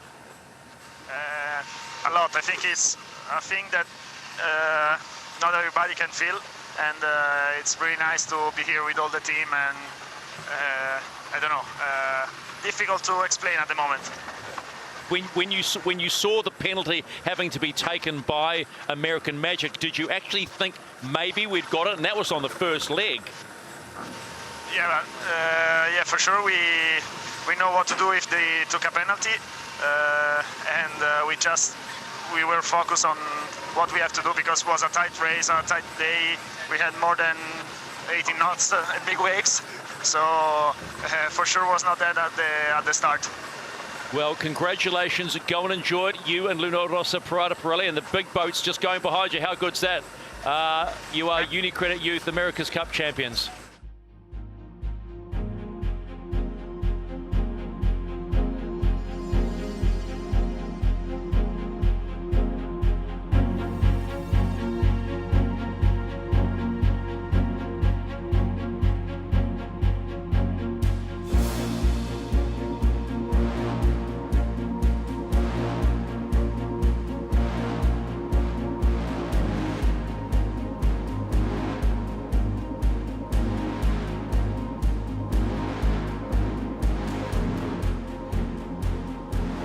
It is the opening day of the Louis Vuitton Cup in 2024, and it has all been Italy today.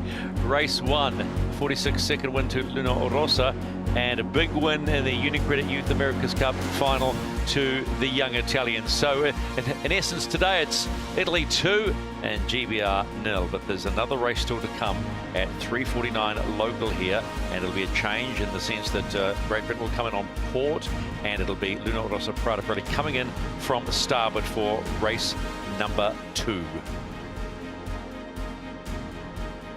You know, every British challenge comes with a monumental weight of expectation. In 173 years, 22 British challengers have tried and failed to win the America's Cup. Ben Ainsley's Ineos Britannia are here to exorcise the ghosts of the past and bring the cup home.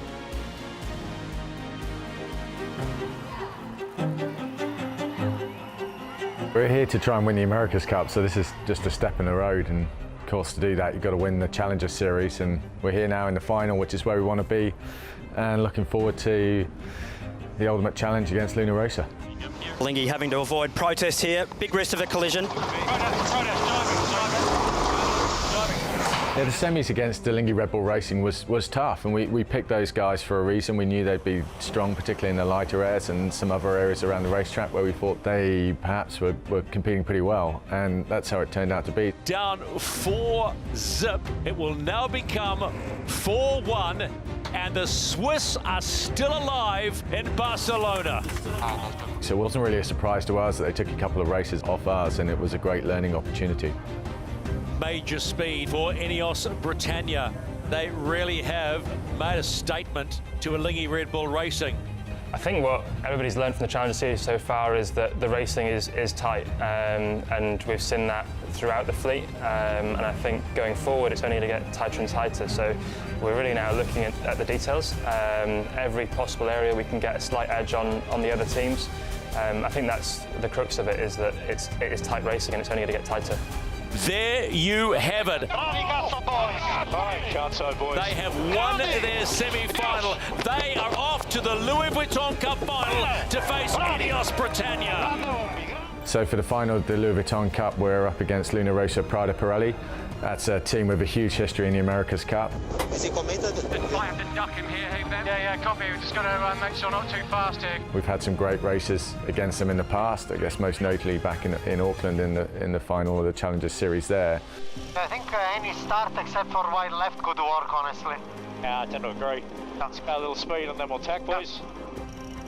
The pairing of Jimmy and Keiko is well renowned within the America's Cup, and we spent a lot of time kind of listening into their comms and understanding kind of their decision making. He's probably into a reroll. I'm happy to let him do that. Yeah. I don't think he can shot, so 13 to kill. Obviously, match racing is a lot about how you can react to your opponent, and the better idea we have in terms of what their plays might be gives us an advantage. Luna Rossa really pushing down and great pace. Beautiful drive, boys, beautiful. That's the one, boys.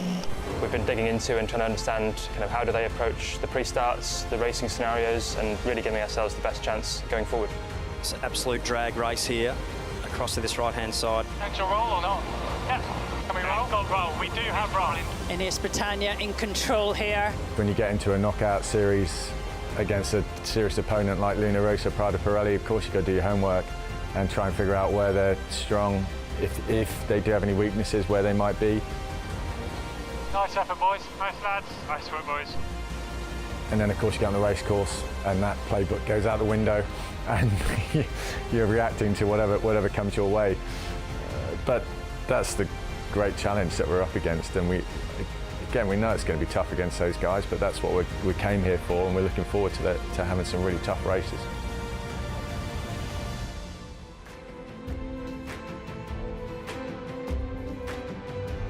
Luna Rossa Prada Pirelli with the win in the opening race. They say history never repeats, but there's a real sense of deja vu in this edition of the America's Cup. Just like that, two old foes, Italy and Great Britain, are facing off in the Louis Vuitton final. There you have it. They are off to the Louis Vuitton Cup final to face Ineos Britannia. Well, it's super important for Luna Rossa Prada Pirelli to be still in the game. To beat American Magic was a big challenge. We had to put our best effort to win. I think at the beginning of the round robin and even the preliminary regatta, I think it was one of the teams to look with more expectation. Obviously now I'm pleased we actually raced the American because I think we are probably more prepared now than before after racing them. Italians going for the protest. They will fall off the foils here, the Italians. We had a bad day when on the first match point, making a few mistakes, and we didn't really work together well on that day. This is the umpires. Italy disqualified. Race is awarded to USA.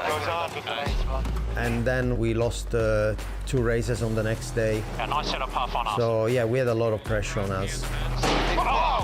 Something's happened there, big breakage. From the Challenger Series we learned quite a lot. We learned our limit and we learned the fact that if we don't sail at our level, you can lose against anyone. And I think this is going to be one of the key points of the Vuitton final. If you don't sail your 100%, you're going to struggle to win races. The official challenger of record, Ineos Britannia, are the first team through to the Louis Vuitton Cup final. Ineos Britannia is a bit of a deja vu. I think the performance of the boats are very similar. British here lining them up. Ben, we know how aggressive he is, and it's going to be full on. I mean, if you look the past campaign, everything is the same, no? We lost the round robin against them. We went in the semi with American Magic, and then in the Louis Vuitton final with Ineos. So hopefully we ended up in the same way, but who knows? Ineos Britannia, they have got the afterburners on this afternoon. Nice guys. I think it's going to be way harder than last time. I think they're way more prepared. They have a pretty fast boat and they put together a strong sailing team, so I'm expecting a big fight in the water. Luna Rossa Prada Pirelli, they get win number 3 in the Louis Vuitton Cup. We know that Ineos Britannia is beatable. There is no team here in Barcelona that is unbeatable. Oh, big touchdown there, Emirates Team New Zealand off the foils. I'm super excited. I think the team is ready. There's a great relationship between me and Jimmy, stronger as ever. The boys on the boat, they're all really excited about doing this. It's going to be hard, but I also know that we are ready for it.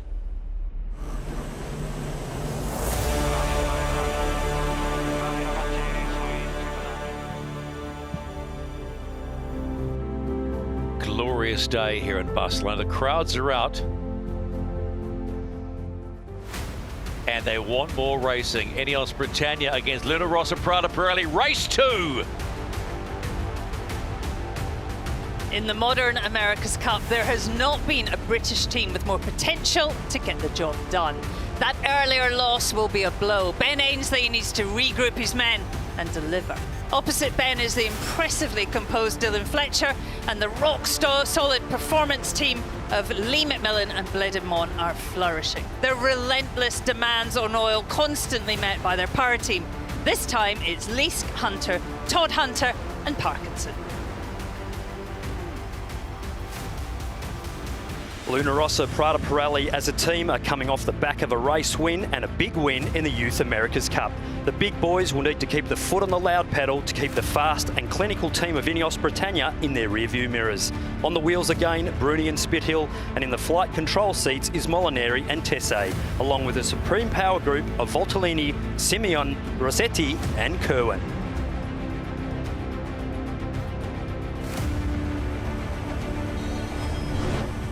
We go again. Luna Rossa Prada Pirelli getting the first win in the Louis Vuitton Cup final by 46 seconds.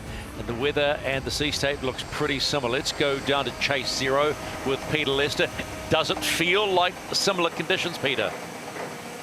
Yeah, it looks very similar. Probably for us on Chase Zero, the sea might be up a touch, but Wind strength about the same, just over 20 knots. Okay. This is the race committee. We failed the wind limit and are pushing the start to 16:54.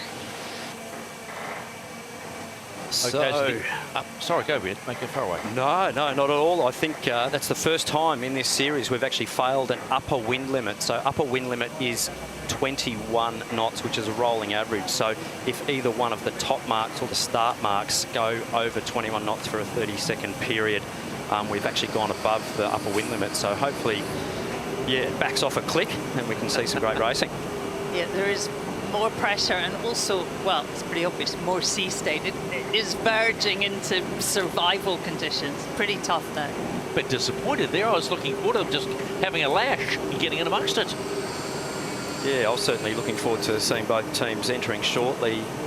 Both teams on really, really small jibs. So those front sails, a big reduction in sail area there. Also, with their mainsails, both teams will be on smaller and flatter mainsails compared to what they would be in lighter conditions. So allowable sort of mainsail sizing anywhere from 130 square metres up to 145 square metres for the light air M1. So these upper range conditions, basically the wind is the engine for these boats. So being on smaller and flatter sails, less drag, higher top speeds. Those jibs are tiny. We haven't seen anything like that before. Tiny, but very highly loaded. And you can see the flags on that cruising cat in the background there. That gives a bit of an indication as to what's coming through at the moment. So fingers crossed, the breeze does actually just keep below that upper limit of 21 knots, because it will be fantastic racing, seeing these AC75s absolutely flat out if we can. Well, I wonder whether Ben Ainsley will be quite happy for this, because he made the comment to us in the post-race interview, and he said, quote, they've got the legs on us in these conditions, so I'm sure he's quite happy for it just to back off a bit. Well, the teams have had a little bit of a time from that first race. I'm sure they would have looked at the data, perhaps tweaked some settings, have a discussion about how to sail the boat. I mean, you don't get these conditions here very often. Even in training, there's not been a lot of this. You know, how do you sail safely in a massive foiling boat that's hugely overpowered in huge conditions like this? You know, how do you back off? Yeah, one of the big advantages with the AC75 and in actual fact the AC40s with their twin skin mainsail package, it effectively acts like a soft single element wing. So you've seen in the lighter air how deep and how powerful that sail package can be, and then in these upper range conditions with these smaller flatter jibs with these up range mainsails, you can actually flatten the sails off a lot. So almost going through about 15% shape range, you can almost get these twin skin mains to be dead flat going upwind. So really feathered, very low drag and extremely efficient. So the reason these boats are so efficient is just the fact they are so clean aerodynamically and hydrodynamically, and that allows for those fantastic top speeds.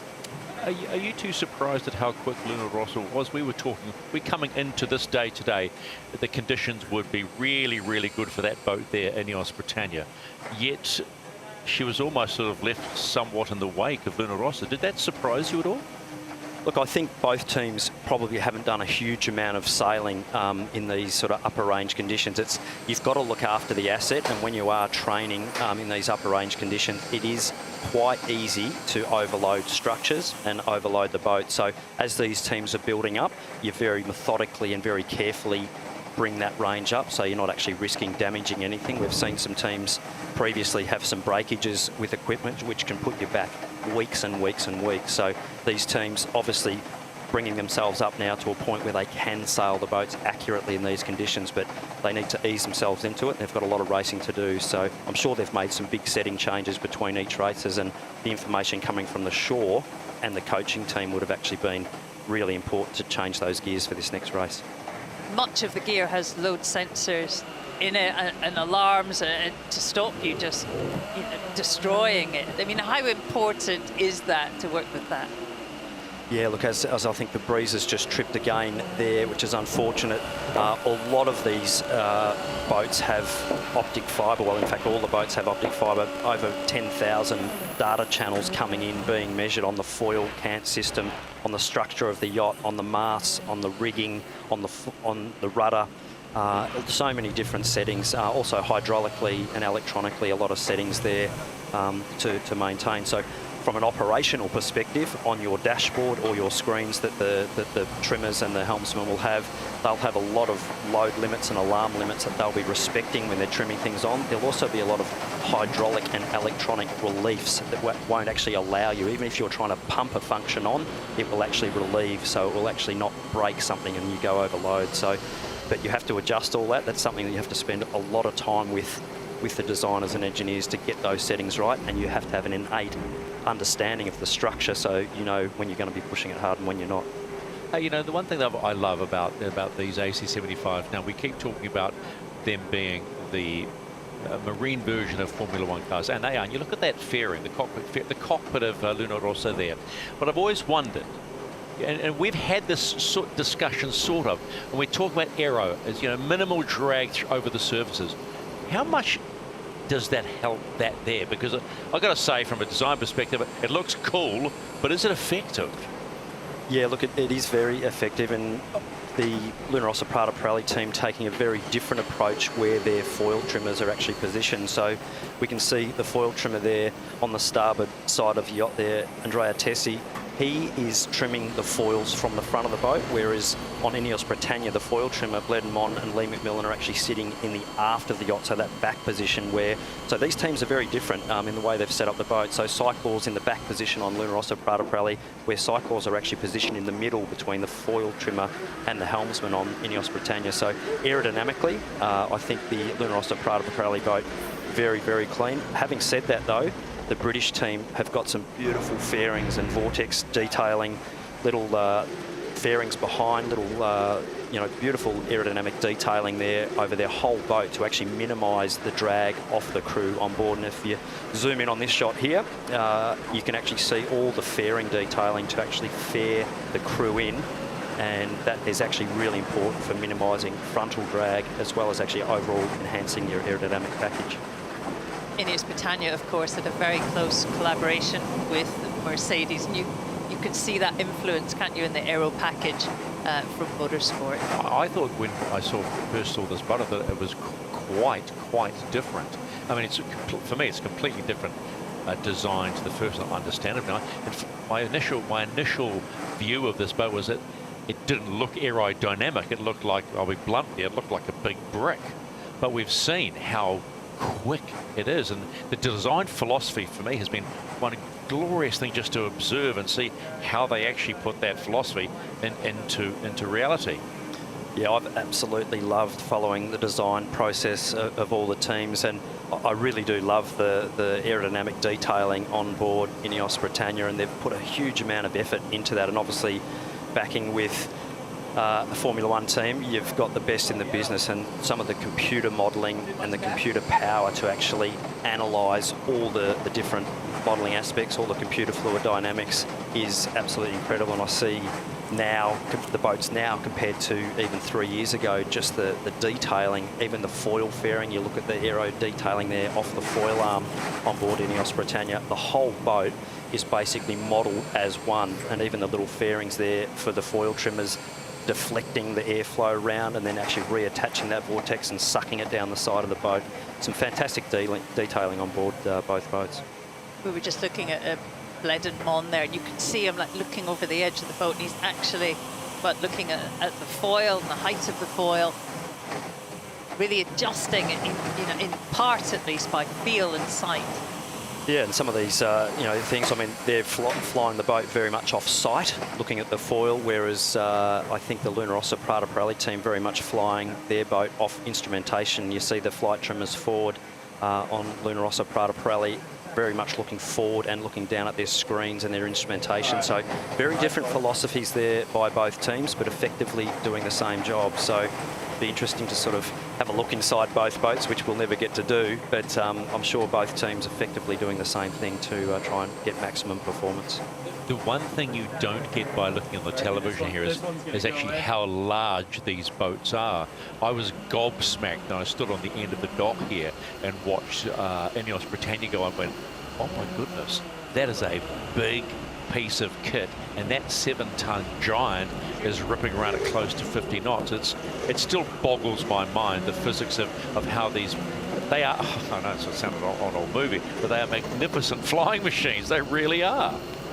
Yeah, look, that they are, and 7 tons for a boat of this size is extremely, extremely light. So most of the weight on board these yachts is very, very low down. So most of the weight actually being in the foil arms and the foil flaps themselves. They're all steel, and in those bulbs, those little pointy bits, if you like, sticking out the front of the foil arms, that's actually lead weight, because the foils have to meet a rule requirement of a minimum weight and a minimum centre of gravity, so every team doing it slightly differently.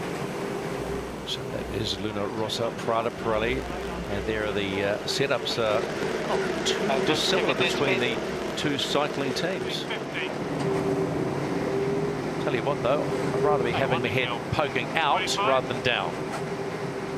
Well, let's have a look at the Ghost boat. This is right now, and it has the best path. It's starting at the committee, but it's a little bit of bias towards that right-hand side of the start line, and bouncing off the boundaries and being on the right-hand side at the top of the track, which we saw actually in the last race. This is the race committee. We have now met the wind limit, and this race is live. Only took us about 5 minutes, but we are good to go in race 2 of the Louis Vuitton Cup final. Luna Rossa Prada Pirelli leads 1 zip at the moment. It'll be port entry from Emirates Britannia, starboard entry from Luna Rossa Prada Pirelli. Hold on to your hats and everything, because it's going to be another rip-up. Back waves here.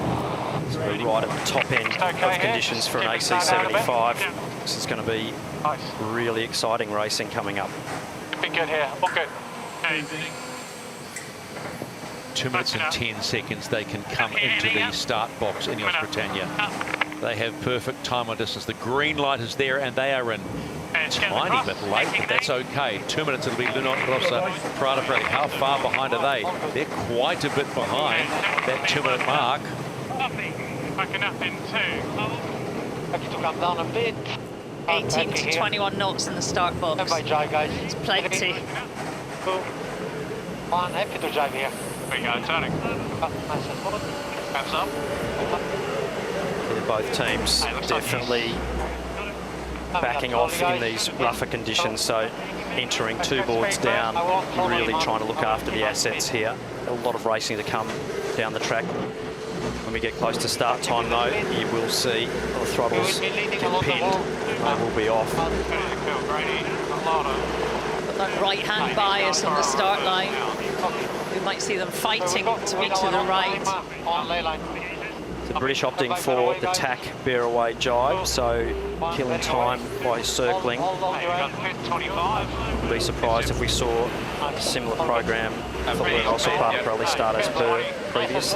Nice big coast downwind in these conditions. Time on distance, putting the pressure back on the British to make a call whether to jump or push. He's going inside. Getting 22. My right turn here. Holding low if we can. 15 committee. Reverse ley line committee here. A little further. Those yellow marks in front there are actually the bottom marks, so start line well up to windward of both boats. 7. They turn up. Trimming up hard, boys. Racing here, racing. Go hard here. Big push. Not killing much. Feeling. Come on. Speed, boys. High balanced. Not much time to kill here, they need to get going. All the way. It is 80. Possibly both boats late here. Sea state possibly making it hard for the wind instruments to gauge whether they're on time or not. Oil, boys, I need oil. They are also late. No problem. We are same. We have a green light and we are go in race 2 of the Louis Vuitton Cup final. It's good. Good mount, guys. Slightly lower. GBR was fractionally closer at 56 metres, a lot further back than we're used to seeing them. Good VMG to us. Alrighty. And a little load on the back. Similar speeds, slightly lower. Can't get enough traveller up. Copy. Can't get any Big push there for the cyclors on that exit. Probably going to hit us. No, I can't get the heel in blooding. Fuck. Okay, he's going to take on the bond. Yeah, stand by. Okay, board down here. Big wave. 2, 1, mate. Turning. Right, well. One more here. Four more numbers. So both boats executing their tacks. Little touchdown there to Luna Rossa. Both boats sailing clear air. Canter's going out here. Very even race. Always +1. Let's go to chase zero. Peter Lester. Nice guys, normal numbers here. We just get speed first. Yeah, real even start, and Russell Prada Pirelli able to live thin on the hip of Ineos all the way to the boundary. Now this will be as long as it gets in terms of testing, all the way probably across to the right-hand boundary. So this will be a good judge, this one, of who's got the pace.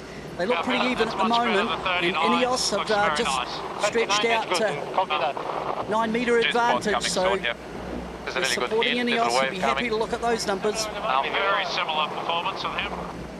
They go board down, we will go board down, by board down. A slight advantage, as Peter mentioned, to the British team there. Both boats 40 knots. With boat speed 39, 40 knots, so charging into this swell. We will match them on the tack. 35 to boundary. Currently we are crossing. Still pretty strong to windward, so I'm thinking we're going to go early kick-off. I think any time. 3, 2, 1. Okay, board down. Board down. Moving. 2, 1, 8. Too late there for the British to hit, for me. 1, go forward. They've managed to just get it off in time. Very fast mode. Beautifully executed manoeuvre there by the British. When Rossa Prada Pirelli having to get out of that wing wash, dirty air off the back of the British team. So great job by Glenmont and Ben Ainsley there. Go straight. Great. Right, a little more breeze, 15 away. Both lads locking in, great work. 10 seconds on the box here, bud. So the extra manoeuvre having to be done by the Italian team, so it will be an advantage to the British, who are sailing beautifully. 1 knee. Turning. Very well. Going straight here. Pressure on the bow, no problem with him. Right turn, guys. Ineos Britannia with a clean first leg, and they will take the advantage in the second race of the Louis Vuitton Cup final. They hit the top gate first. Coming in at pace, though, will be Luna Rossa Prada Pirelli. How big will the advantage be? Oh, little touchdown by Ineos Britannia. There goes Luna Rossa Prada Pirelli. Coming down. Catch.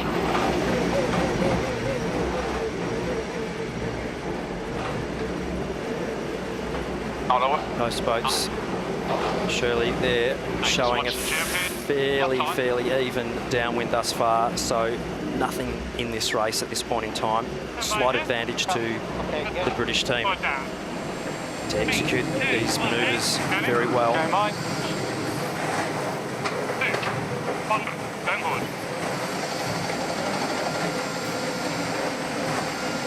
Nice slight leeward heel out of that jibe, which is what you want with a wide cant in these windier conditions. So cant, which is the foil arms, a little wider in these windier conditions with a lower centre of effort. So the power in the sails slightly lower, which means you need a wider cant and a little bit more leeward heel. We can also get one in. I think at the moment we go for that and assess at the bottom. Late race in 3. Nice, Michael. Absolutely ripping down there, Ineos Britannia. Lighter here maybe for a bit. Anything, yeah, nice. Yeah. Only 20 seconds sailing on the next jibe. Copy. A lot smoother in Ineos Britannia than race 1. Lay line, sorry. Little softer patch here. Really lefty here, Ben. rolly swell. So the flight control is doing an epic job keeping the boats locked in. On to chase zero. Peter Hammett can change in one race.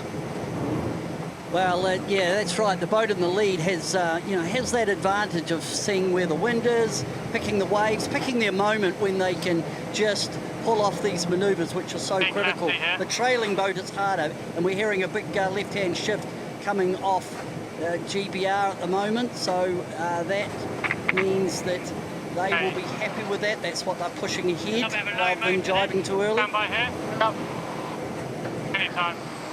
This is the race committee. We are moving the windward gate, shifting the course axis to 212.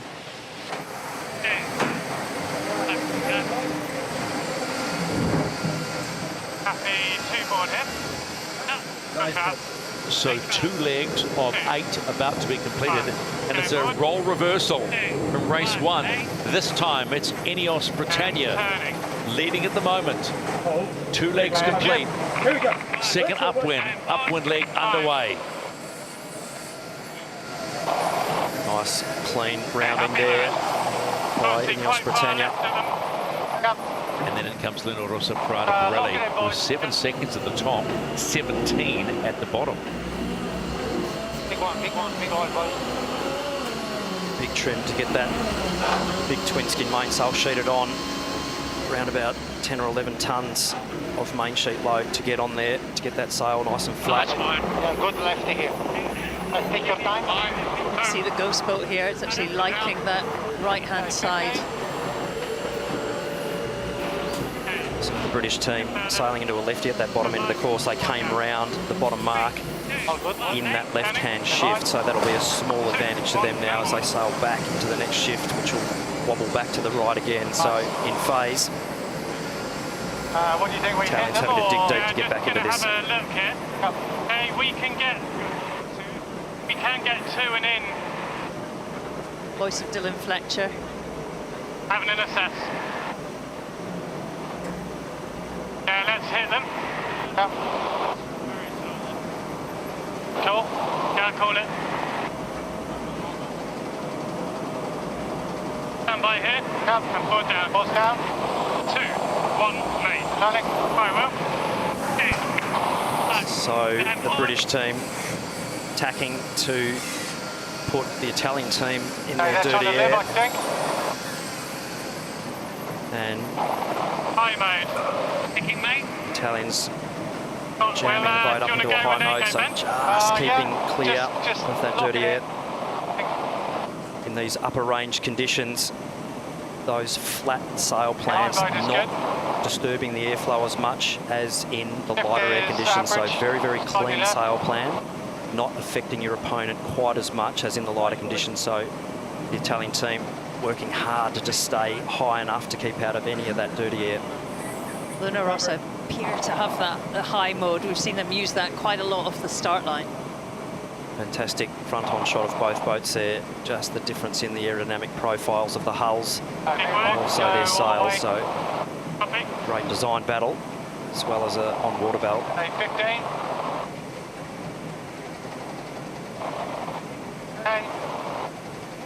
And too slow here. Boundaries moved. Don't get too slow here. Don't get too slow. Quite slow, Leon. Copy. This is the race committee. We are moving the leeward gate, shifting the course axis to 208. Be great if we can lay this mark here. Copy. So wind shift we were talking about. Race committee just shifting the course just 4 degrees. But that was an impressive long port there by Luna Rossa Prada Pirelli. Always a good sign for the challenging boat. The boat coming from behind if you can live thin on the hip. So that was a little bit of an arm wrestle coming up to the top mark for the second time. Luna Rossa actually gained 30 metres, living in not the best position. It's pretty impressive. I was wondering when they got attackers waiting, they just wouldn't go away. But that's a big gain for Luna Rossa Prada Pirelli. Look at the speeds they're entering that top gate out. You can see the third leg. Ineos Britannia though still leading in race 2. but right behind them now, Luna Rossa Prada Pirelli.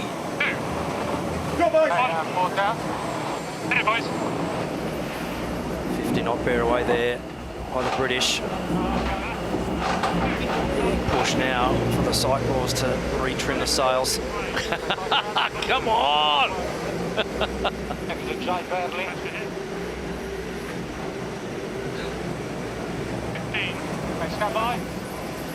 Pressure on both of these manoeuvres for both teams.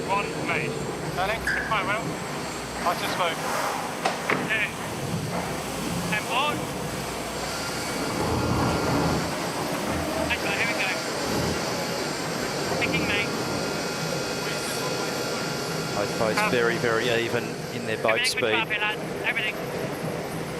Hi, boys. Thanks, lad. Pretty square at the bottom. On board, Luna Rossa. Francesco Bruni on driving duties at the moment. Both one a length to the right. He's similar performance. He's in a little lower mode, but looks similar VMG. I'd say no faster. Okay. Jimmy Spittle painting the picture. Both these boats really lit up down here through these waves. You just see how fast they're travelling through the troughs and the lulls, just blowing the wave tops clean apart. Big wave. You wouldn't want to be sitting on that leeward foil at the moment. Hey, The British have a click better VMG, slightly lower. let's not go straight, right? Yeah.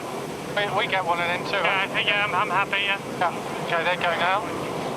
We are 6 seconds on the box. Copy. Okay, stand by. 2, 1, forward down. 3, 2, 1, remain. Going. 1, 2, 1, going board. Solid gain by Ineos. Certainly we've seen in previous, through the semi-finals, that Ineos on the downwind legs really has legs, and they've used that to their advantage over Luna Rossa as they come down to the bottom mark gate for the end of leg 4. So this is a real topsy-turvy race, really close. Going, guys. Be surprised. Sorry, Stephen. Again, wouldn't be surprised if we see Luna Rossa take the other gate here. Yeah, Luna Rossa Prada Pirelli are not giving up either way. They're hanging in there. But Ineos Britannia are still leading, and we are halfway through race 2. And just as Glenn says, Luna Rossa Prada Pirelli take the opposite mark. They head up on leg 5. Big push from main here. Hitting around it. Up and forward when you can. They're not far here, British there, surely looking like they're in really nice pressure up to windward there compared to where the Italians are. Not many options for Luna Rossa Prada Pirelli to dig their way back into this. The British have put their elbows out, doing a nice job. Okay,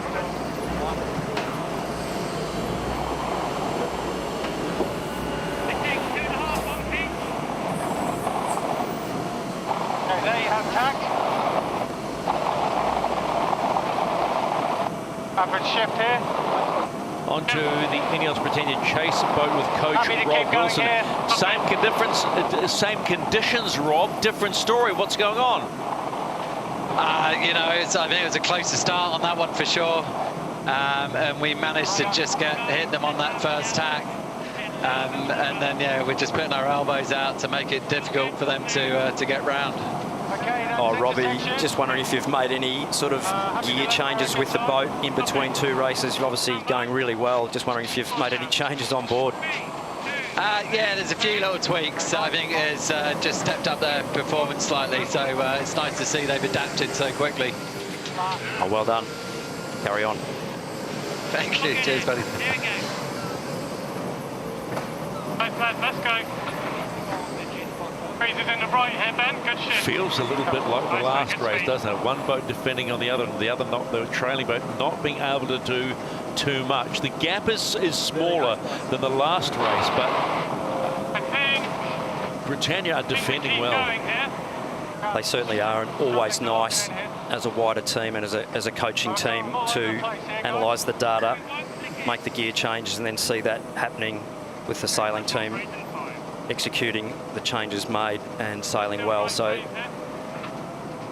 very nice for the coaches there.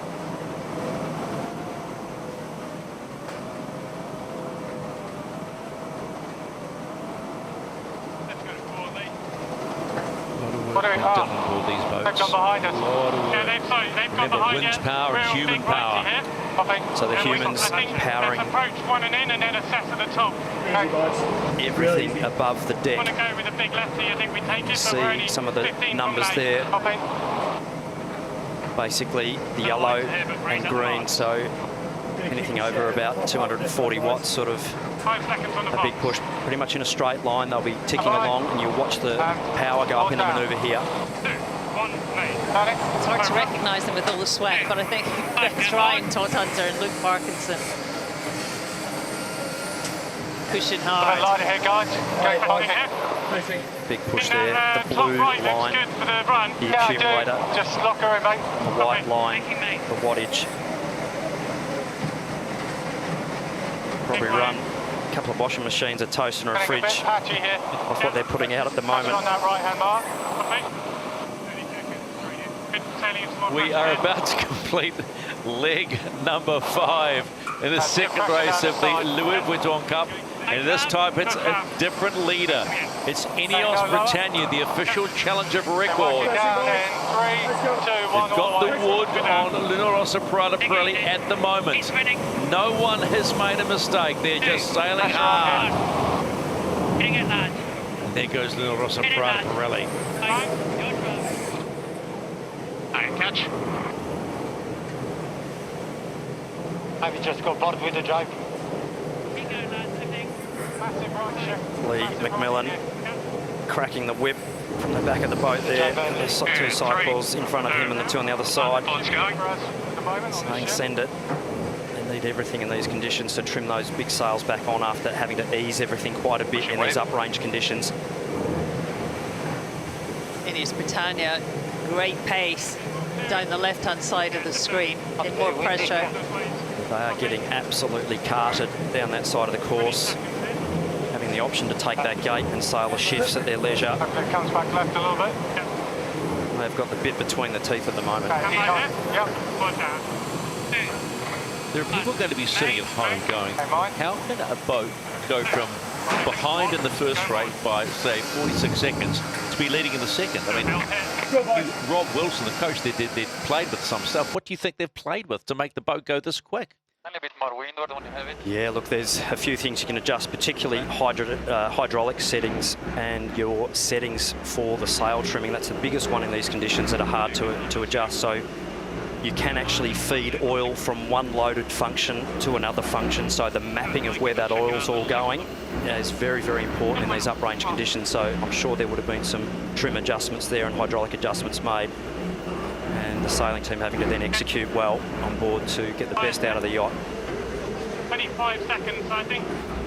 This is the race committee. We are moving the windward gate, shifting the course axis to 208 and lengthening to 1.9 nautical miles. Nice push. 10 seconds on the box back. It's looked so much smoother on Ineos Britannia during this race, but also they got a good start. They certainly did. Seeing that foil arm downwind there on both boats. Big suspension arm through these swells, really, really working hard.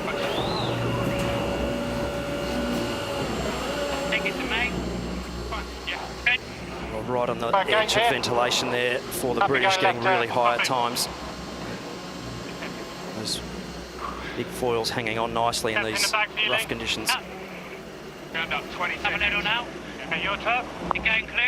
Might sound like a broken record, but it's still Ineos Britannia leading as they complete leg number 6. They're 2 legs away from levelling up this cup.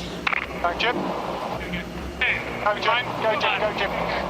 Hang board. Yeah, but they'll be happy inside the Ineos base, and why wouldn't you be? In comes Luna Rossa. What's the delta? Bottom left of your screen. They're 15 seconds behind. They're not disappearing. The Italian team of Luna Rossa, Prada Pirelli. That was a really solid rounding there. British though sailing into better pressure by the looks of things. Tiny build, 1 knot, 39, nice.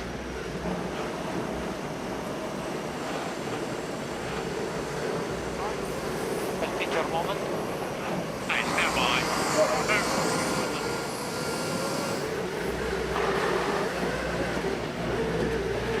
On board the coach boat of Luna Rossa Prada Pirelli, Philippe Presti joins us again. Complete reversal of race number 1. Can you find anything in the silver bullet? You should start ahead is a way easier race, and I think Ineos did a good job just to make the start just good enough so they could hold the lane. But yeah, well, see, it's not boat speed race. It's really how you handle the tactical situations, and yeah, that's all for Ineos. They did a very good job. Philippe, Ineos Britannia looks a lot smoother, a lot more in control in this race. Are you surprised by that? I think this game you learn from, they're good enough to learn from their mistakes, and probably had a lot of feedbacks. And but I think we're close. You know, it still can happen a lot of things in the next 5 minutes. Maybe find a flat spot. We go. All right, thanks, Philippe. Come on, guys. Brilliant shot there of how rough this sea state is. Boat's doing 40 knots upwind through this swell. Difficult position to tack there. Luna Rossa in that difficult wave state. They've pulled it off beautifully. We're good for 1 and right. Ineos Britannia defending well, and also defending that right-hand side of the track at the very top of the course, which has been so dominant all day. Leading, you get to pick and choose when you tack, and you get to sort of dictate the race. If they go, Ben, or you let them take the extra tacks. Let's cut up 1 in him right. Get further up, lads. Lock it in, lads. Good work. Increasing now. See how much Ben Ainsley's getting thrown around in the cockpit there. Doesn't look like much for watching at the TV, but I can guarantee you he'll be white knuckle fever hanging on to the big Britannia. There's quite a lot of G also, isn't there, in the manoeuvres? It certainly is. You see that Cyclaw's getting flicked around behind him. Might be able to go a little fat, depending on them. They look like they're following, Ben. A little softer here, but pressure back. Maybe give a little fat in case it goes right to the top. Copy. Happy to call it? Big bear away. It's going to be important.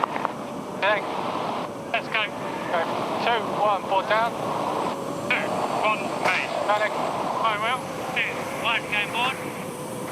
Luke Parkinson calling this is going to be a big bear away, so they'll be charging the accumulator, making sure they've got full oil reserves available for the trimmers.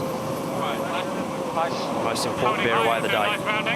Happy to just go right down here, there's not much gate bias. Ineos Britannia approaching the top gate for the very last time on day 1 of the Louis Vuitton Cup final. Haven't put a foot wrong. They look good in race number 2. Okay, turning down in 3, 2, 1, all the way.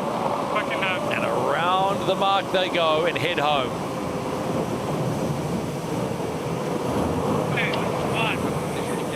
And then it comes Luna Rossa Prada Pirelli. They just can't catch up. 3, 2, 1, you're clear. Okay, check. That's right. Both boats 50 knots, 51 and a bit for the British. Yep, they're happy, and why wouldn't they be? Quiet down there. Maybe it's full of Luna Rossa supporters. Oh no, there is a smattering of British supporters. So the Italian team looking for a mistake from the British. They keep executing this race like they have been, surely they'll be in good shape. 16s. Yep. Stay on, boys. Stay, follow. Hit me. Gonna get going.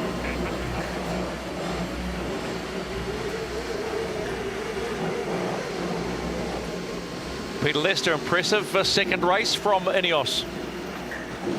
Yeah, absolutely. Nice start and really good defence on that first upwind leg, and then they've capitalised on that. The other thing I think that stood out to me, Ineos in this race has just had a click faster downwind, making about 4 boat lengths each time they've gone on the downwind leg, and that's just given them that buffer that they've been able to extend. I think very even on the upwind leg between the two boats. This is almost echoing Jimmy Spittle in the press conference yesterday, where he said this will be incredibly even, full stop. That's all he said. So the Italian team of Lunarossa Prata Pirelli just throwing another jibe in. The British team probably only needing one more jibe to get to the finish, so just enticing possible mistake there from the British, but the British pull this next jibe off, they will be in good shape. Front boys, 20 this way, 20 to a jibe. Push. 1 minute. Not much rudder in the water sometimes. Certainly not, but when it's travelling through the water at 43 knots, it's got plenty of flow over it to have some grip, so British sailing really well. Not much the Italians can do at the moment. Backing down now. It has been a class performance from the official challenger of record, Ineos Britannia, beaten by 46 seconds in race number 1, have responded in kind. And at the end of day 1 in the Louis Vuitton Cup, we are locked up. Britannia get the win. It's 1-all. Thanks, boys. And turning up. Got boys with 2 boards down here. Good effort, lads. Well done. Yep, way to go. That's all happiness on the coach boat. I can imagine it's like that in the supporters area as well, as Lunarossa finish. They'll all go away, and tomorrow they'll have a break and think, right, how do we get each other again? Right, good effort, boys. Sets us up beautifully. We go a little bit up on the course, and so that we don't go into the spectators. Yep. Don't really want to tow with this Even Stevens, the regatta starts again tomorrow.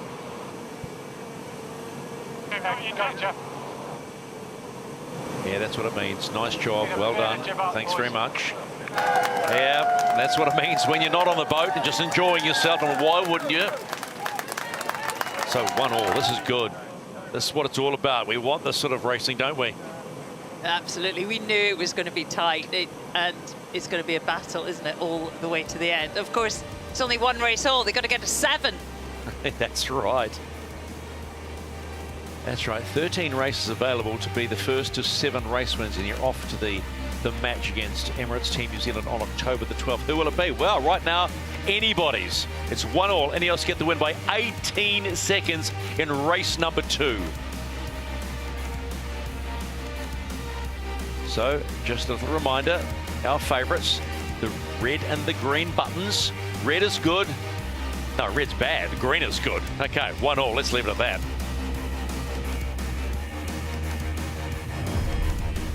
Well, let's have a look at the race. Both boats late for the start, more than we've, I think, seen the whole time we've been here. But Ineos had controlled it beautifully, led back to the start line, and just had that boat length ahead that they could capitalise on.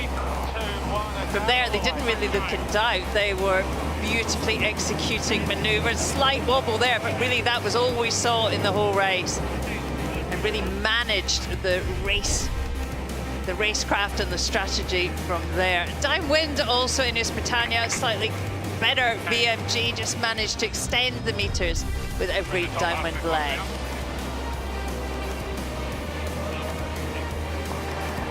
Smooth sailing all the way. A pretty convincing finish for the British Challenge. Ineos Britannia take race number 2. And turning up. Got boys with 2 boards down there.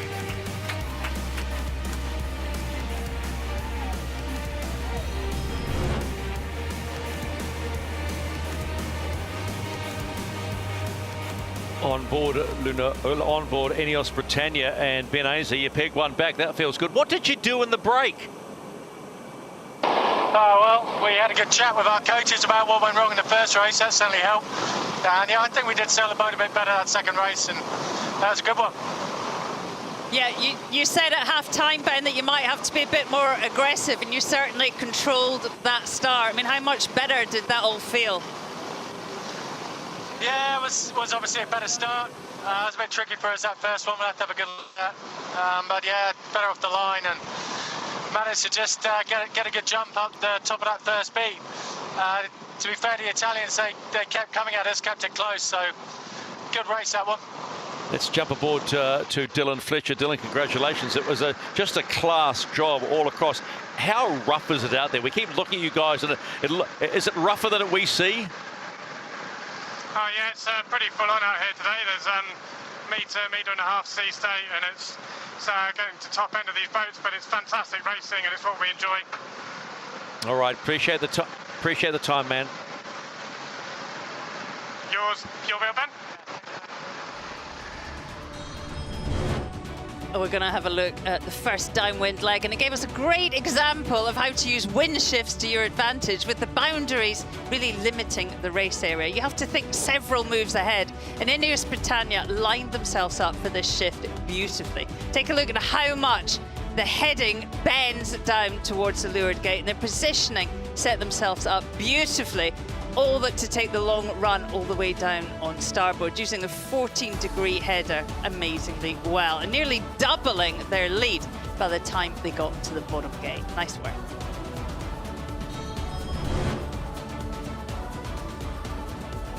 Just crunching some of the numbers here. The best downwind, upwind, and of course the average speed too all go to Ineos Britannia. Only the Italians get the top speed crown, and only by 0.2 of a knot. Very little separating the teams with distance sailed and average VMG, but to be honest, Ineos will be very, very happy to have equalised the scorecard after that first race.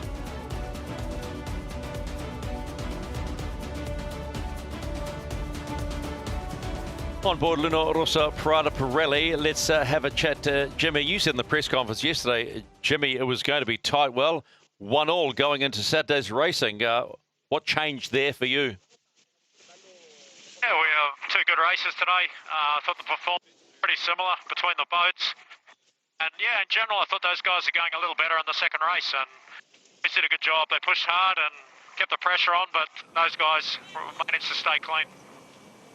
Yeah, Jimmy, Glenn, just give us an idea on the sea state and the spacing, mate. It looked really, really tricky conditions, and obviously plenty of steering and trimming going on. Tell us what it was like on the wheel today. Yeah, it was really challenging. It was a little bit like racing a Ferrari on ice. You're just sort of skating around all over the place, but guys did a good job. The boat was set up well. Both teams had to deal with it, and yeah, this is going to be a fight to the end, and that's what we want. Nice, mate. Well done. Jimmy, just lastly, I mean, were you surprised how well Ineos Britannia came back? I mean, they looked like a different boat in the second race.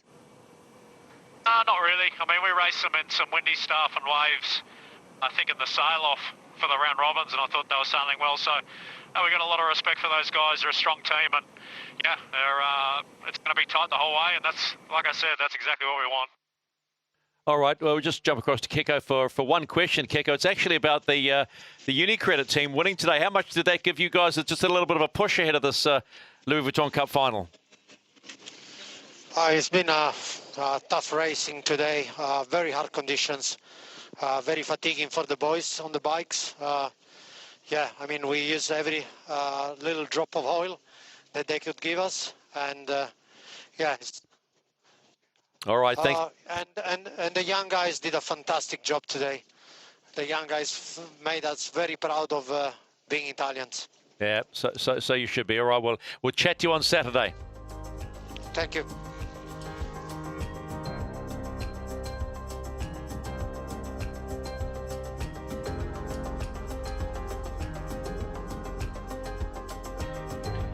So we are all locked up after the opening day of the Louis Vuitton Cup final. There is nothing in this. If you've just joined us, perchance wherever you are around the world, that was race number 2. How about we take you back to race number 1?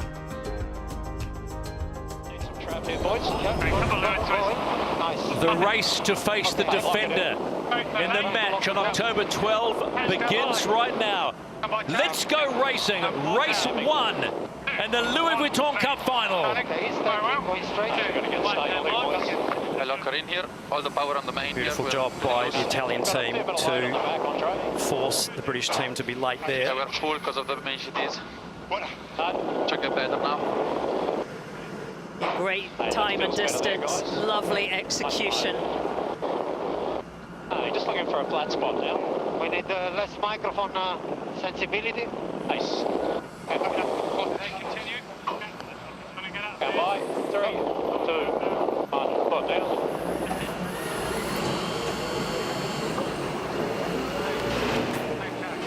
On to chase 0, all very gentlemanly that start, Peter.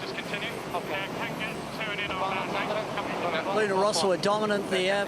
They got their time on distance perfect. I thought the way they just used the boundary at low speed was really the key, and it just set them up that Ineos were always pushing from behind, but they were pushing always a bit late. So first blood to the Italians. They're going to be strong here. I think we just normal BMG. You see at the top of your screen too, Emirates Team New Zealand. Emirates Team New Zealand, the defender, having a wee look as well, who they might face. Coming up for the first cross here. We are enjoying it as well. Just a reminder, if you're new to this Emirates Cup coverage, the green circle means that boat has right of way. Still a lefty, so I think Right turn.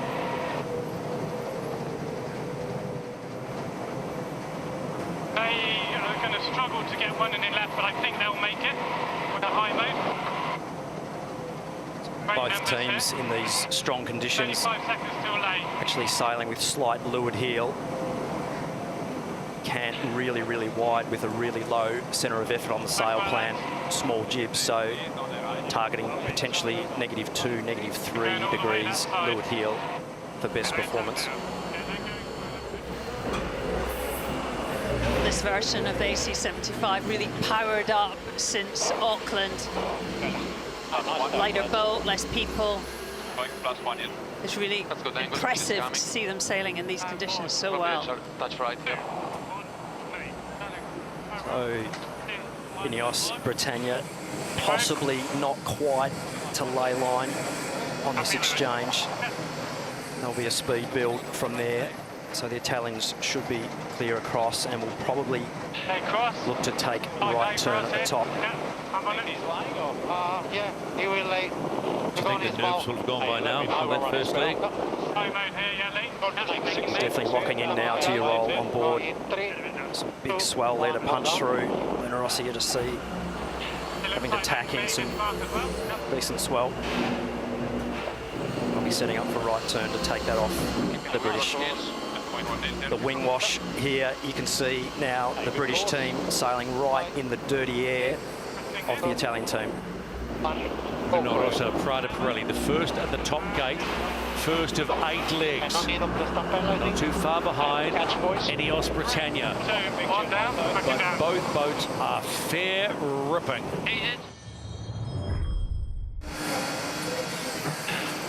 Really tricky to execute the manoeuvres well when you go through a couple of big swells, and you see the British team there just punching through a couple of big swells. Looks easier on port, a bit smoother. Attack on us. We're clear on air and we can't get out. Through the semi-finals, it was perceived that Ineos had an advantage in this amount of breaks, or a little bit lighter in fact, but it looks like the Italians have moded their boat closer to Ineos, and I think that is a tweak that they have done during the week in the shed.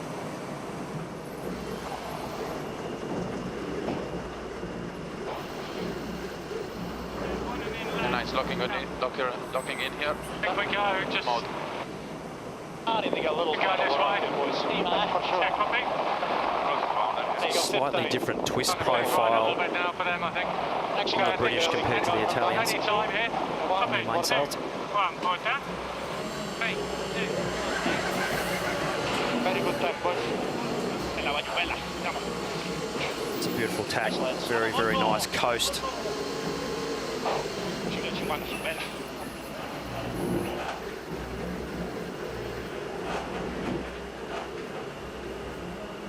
How important, Glenn, is the time between each phase of the Cup? I mean, what realistically could they achieve? A little developments all the time, so new sails and foil upgrades is what we'll be seeing. Looking down on the team there. Ben Ainsley driving the boat. Magnificent, magnificent. Look at that. Absolutely ripping upwind there. 40 knots of boat speed, upwind, inner seaway. And our boys in the heli right on top of it all. You think they've got a heck of a job as well. Come down a little. Luna Rossa, Prada Pirelli. That's leg number 3 done. Haven't been challenged for the lead yet.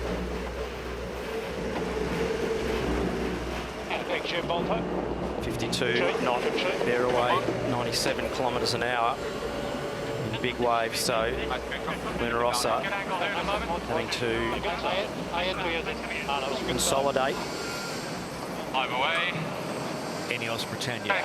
They will now complete 3 legs of 8.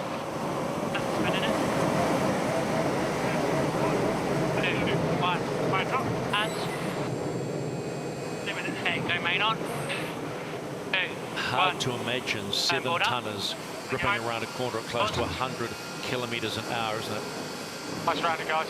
Both teams using that windward foil as a bit of a stabiliser as they come around, so really, really difficult to get the sails retrimmed under max riding moment.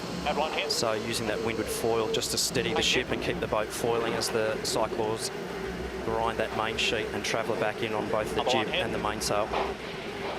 Ineos Britannia were 180 metres behind at gate 1. By the time they got to gate 3, there's 300. Andrea Tessi and James Spithill. I think this is a good ride height. I wouldn't push any more than that. Luna Rossa, Prada Pirelli at the moment. Here on the bell. Going 3. So Luna Rossa, Prada Pirelli, knowing exactly where their opponents are on the racetrack and knowing whether they will be laying or not. So they're playing a game of water chess with their opponent, knowing that they will be too short to take that left turn, so they'll take the gate off them to control the race. Stay no lower if you can. Okay, nice.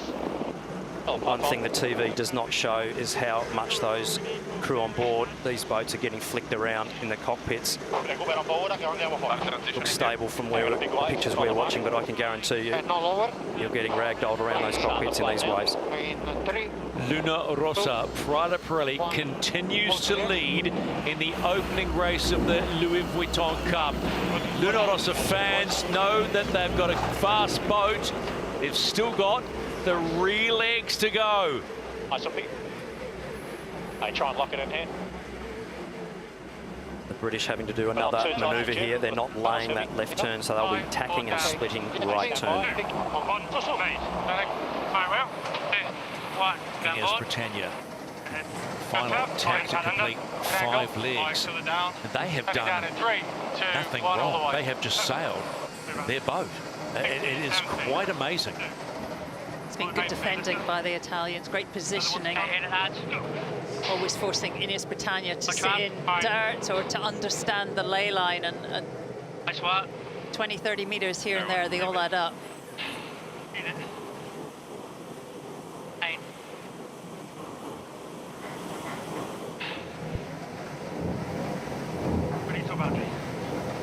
This is Ineos Britannia. You can see the trimmers are at the back.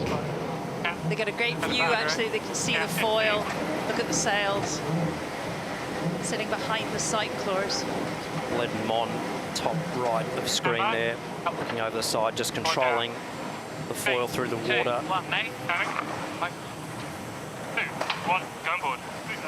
Handing over to Lee McMillan. Dylan Fletcher now.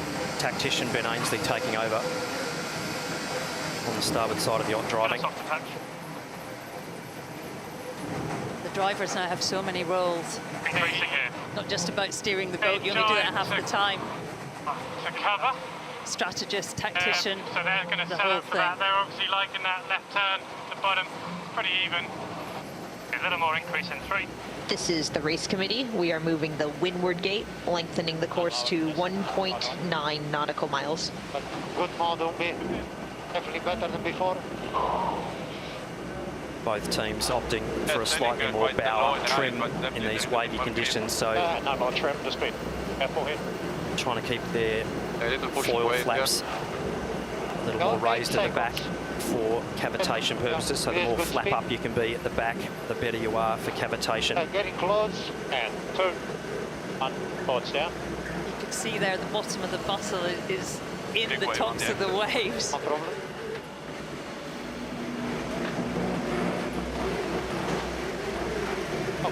So having a look at the watts on board here. Big push, 2,000 watts there. In here the drivetrain spooling up, 700 watts from Cesar Garbia. Human power, Mother Nature. That's what powers these AC-75s. Luna Rossa Prada Pirelli. 6 legs done, 2 to go.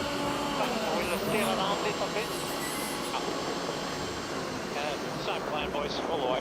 Big trim to get those big twin skin mainsails sheeted on, super highly loaded in these conditions. Max main sheet, max camo, everything pulled to its limit on the structural limit. Ineos Britannia seemingly powerless to try and drag in Luna Rossa Prada Pirelli. Rita's done 6 legs. And board, fine. I should say that Rita is the nickname of Ineos Britannia. We perfect. With this. Got an opportunity to get out here. On board the chase boat of Ineos Britannia coach Rob Wilson joins us once again. Nice to talk to you after a week off, Rob, but this one looks pretty tough.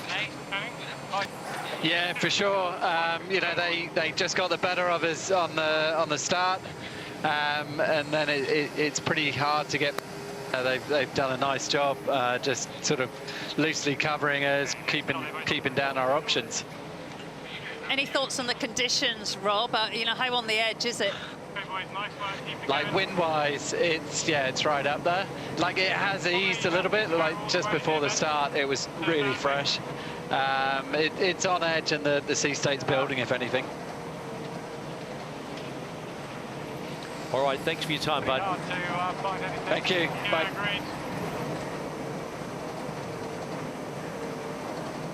Last time the boats came round the top mark, I just got a bit of a glimpse of Luna Rossa's foil arm, and to me it looks different. And my conclusion is maybe the anvil or the fairing that sits on the arm before you go down into the wing, it just looks a little bit smaller to me, and there's calibration marks also on that foil. I think they have also done a mod. It'd be good to get Glenn's comment on that. I'm only going off a little screen here, but it does look different to me. Tiny bit light, but all good, boys. Just on board No worries. with Luna Rossa Prada Pirelli, and I'm very keen to have a look there as well, Pete. But a fantastic job by Luna Rossa Prada Pirelli at the moment. Francesco Bruni there on the helm. Rico Voltolini behind, powering. I think same plan. Yep. About 110 kilometres an hour of wind speed over the deck there when you're doing about 40 knots going upwind into 20 knots of breeze. So having a look at Luna Rossa foil going through the water there, and that is absolutely A little bit of a puff coming. ripping those wave caps to pieces. Luna Rossa had a tough path through the semis to get to this. Nice flat water here. Gear damage and a proper battle with American Magic. They'll be thrilled it's going so well. I think we do our hot lap and that's it. Bye, guys. In 3, 2, 1.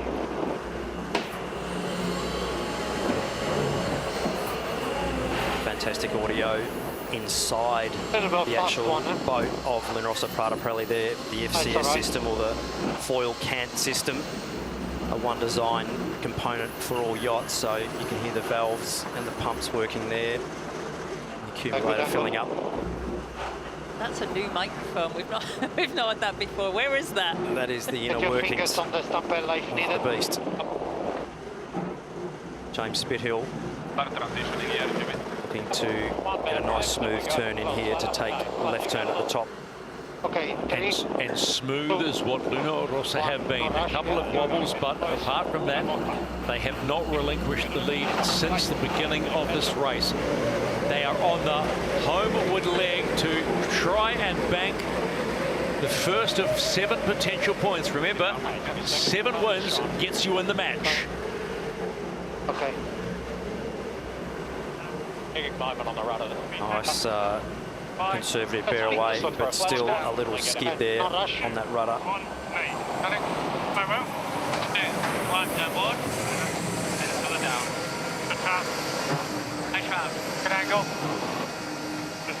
Ineos Britannia completes 7 legs. 1 more to go. 2, 1. Unit nudge.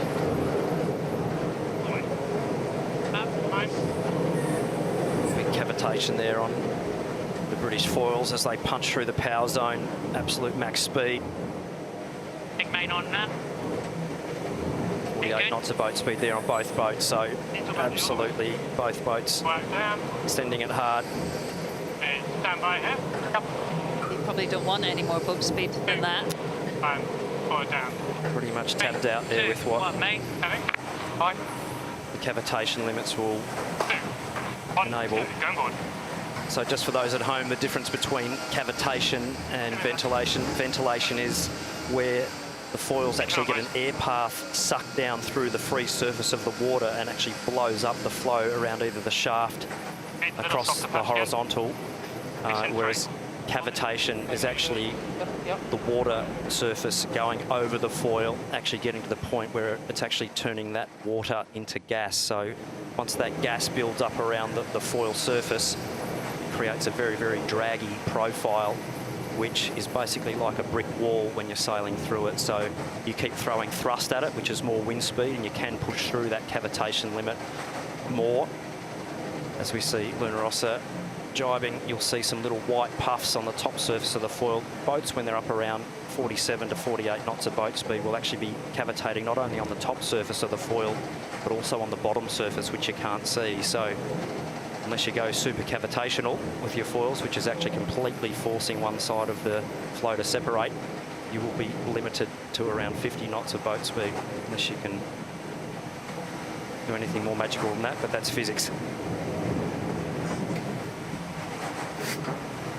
Luna Rossa Prada Pirelli in the first race of the Louis Vuitton Cup final are on their way to the first win. The Silver Bullet is the first to hit the target, and they will bank the first win on the road to 7 to meet Emirates Team New Zealand in the match. We're going to flat spot to stand by jibe. So that was race number 1 of the opening day of the Louis Vuitton Cup final. And it is 1-1.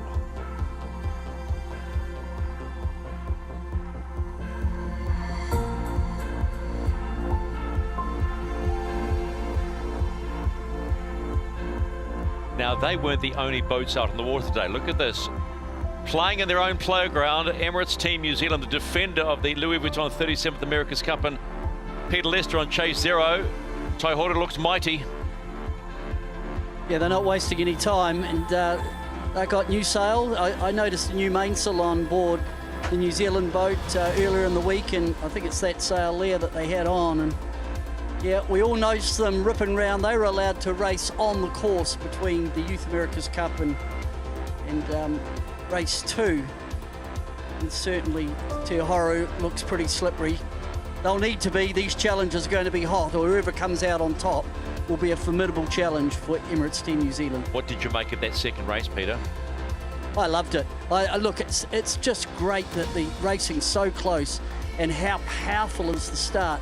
something that did surprise me, the difference in sails. We talk a lot about the foils and what's happening under the water, but there are some quite big differences in the sails that they're using. And I'm sure as we watch more racing tomorrow, we can dig into that. All right, thanks, mate. Appreciate your time. We'll talk again on Saturday when we go back racing for another 2 races here off the coast of Barcelona, which has been so welcoming to everybody, including the TV crews and all the teams themselves. And the fans are getting out and amongst it. We'll talk about the best action from the America's Cup, Louis Vuitton Cup final in just a moment, Glenn, because we have to talk about what else happened today. And it was exciting. It was exciting because we had the final of the UniCredit Youth America's Cup, and it was absolutely a whole heap of fun. I mean, we go back 9 days. We started with 12 teams. We ended up with 2, and in the end, Luna Rossa Prada Pirelli just gave it to them because American Magic made that one mistake late in the entry box. Yeah, it was a day of executables, and they absolutely didn't quite execute like they needed to, the Americans, but they've done a fantastic job. They made it through to the final, had a great battle, but Luna Rossa Prada Pirelli just coming through the goods. But we've seen such close racing over this whole series, and the fleet races that we've had have just been absolutely neck and neck, and little boats, the little AC40s getting absolutely pushed to the limit. So really exciting, and I think fantastic for the future of the sport. Hard not to be impressed though, right, Glenn? I mean, it was sensational sailing. It really was, and we saw some thrills and spills, all sorts of great action going on. But what we did see is really the youth of the future pushing these boats and pushing themselves to limits that haven't been pushed before, and I think absolutely fantastic. And I think the fleet racing aspect of what we've seen was absolutely brilliant, culminating in a really nice final there for the Italian team. Very deserved winners of the UniCredit Youth America's Cup title. Well done. I was waiting for someone to throw someone into the drink because they were having such a good time, but also a big props to American Magic Club. But there are your champions. That's how it rolled out, the UniCredit Youth America's Cup. So just remember, we started with 20 races, well, 21 races in total. Start with 12, go down to 6, go down to 2. What do you end up? You end up with a winner at the end of it, and that was Luna Rossa Prada Pirelli. So it was a really, really wonderful. And remember, we've got the Pooch Women's America's Cup coming soon, the inaugural Pooch Women's America's Cup in the 40s as well. And today, well, the opening 2 races in the Louis Vuitton Cup to find an official challenger. And the conditions, wow. And that was probably one of the moments, really, in the opening race that probably put Ineos Britannia on the back foot. It certainly was, yeah. Just a down-speed tack. See Ben there copping a big faceful. And really, really tricky conditions, especially in the swell and that really short wave period. But you just saw how fast these AC75s just blow that water apart as they're sailing both upwind and down, and really, really impressive to see the boats being pushed in top-end conditions. And let's just talk about this. A 46-second win in the race 1 to Luna Rossa, a 17-second race win to Ineos Britannia in race number 2. Does that give you any indication? Does that suggest that Luna Rossa still got a tiny bit more pace than Ineos Britannia, do you think?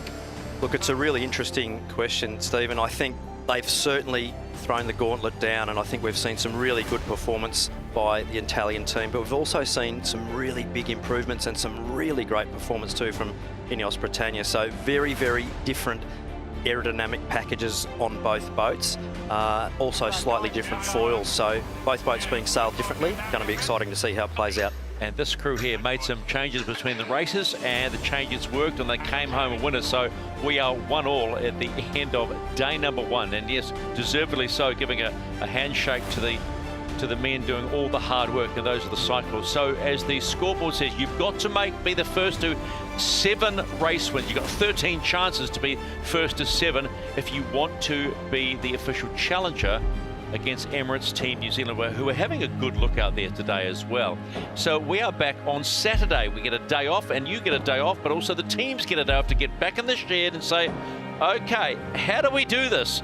How do we get the advantage? Well, you can see an advantage can happen pretty quickly in the America's Cup, and we cannot wait to bring it to you. But the opening day, it was been a big finals Thursday, a Thursday throwdown here in Barcelona. It started with the final of the UniCredit Youth America's Cup, and congratulations once again to Luna Rossa Prada Pirelli and the Circo de Vela Sicilia club back in Sicily, because you should be very proud of these young men, as their teammates and support crew were. And then, of course, the Louis Vuitton Cup final. We are locked up at 1-1. Cannot wait to see you on Saturday, live from Barcelona.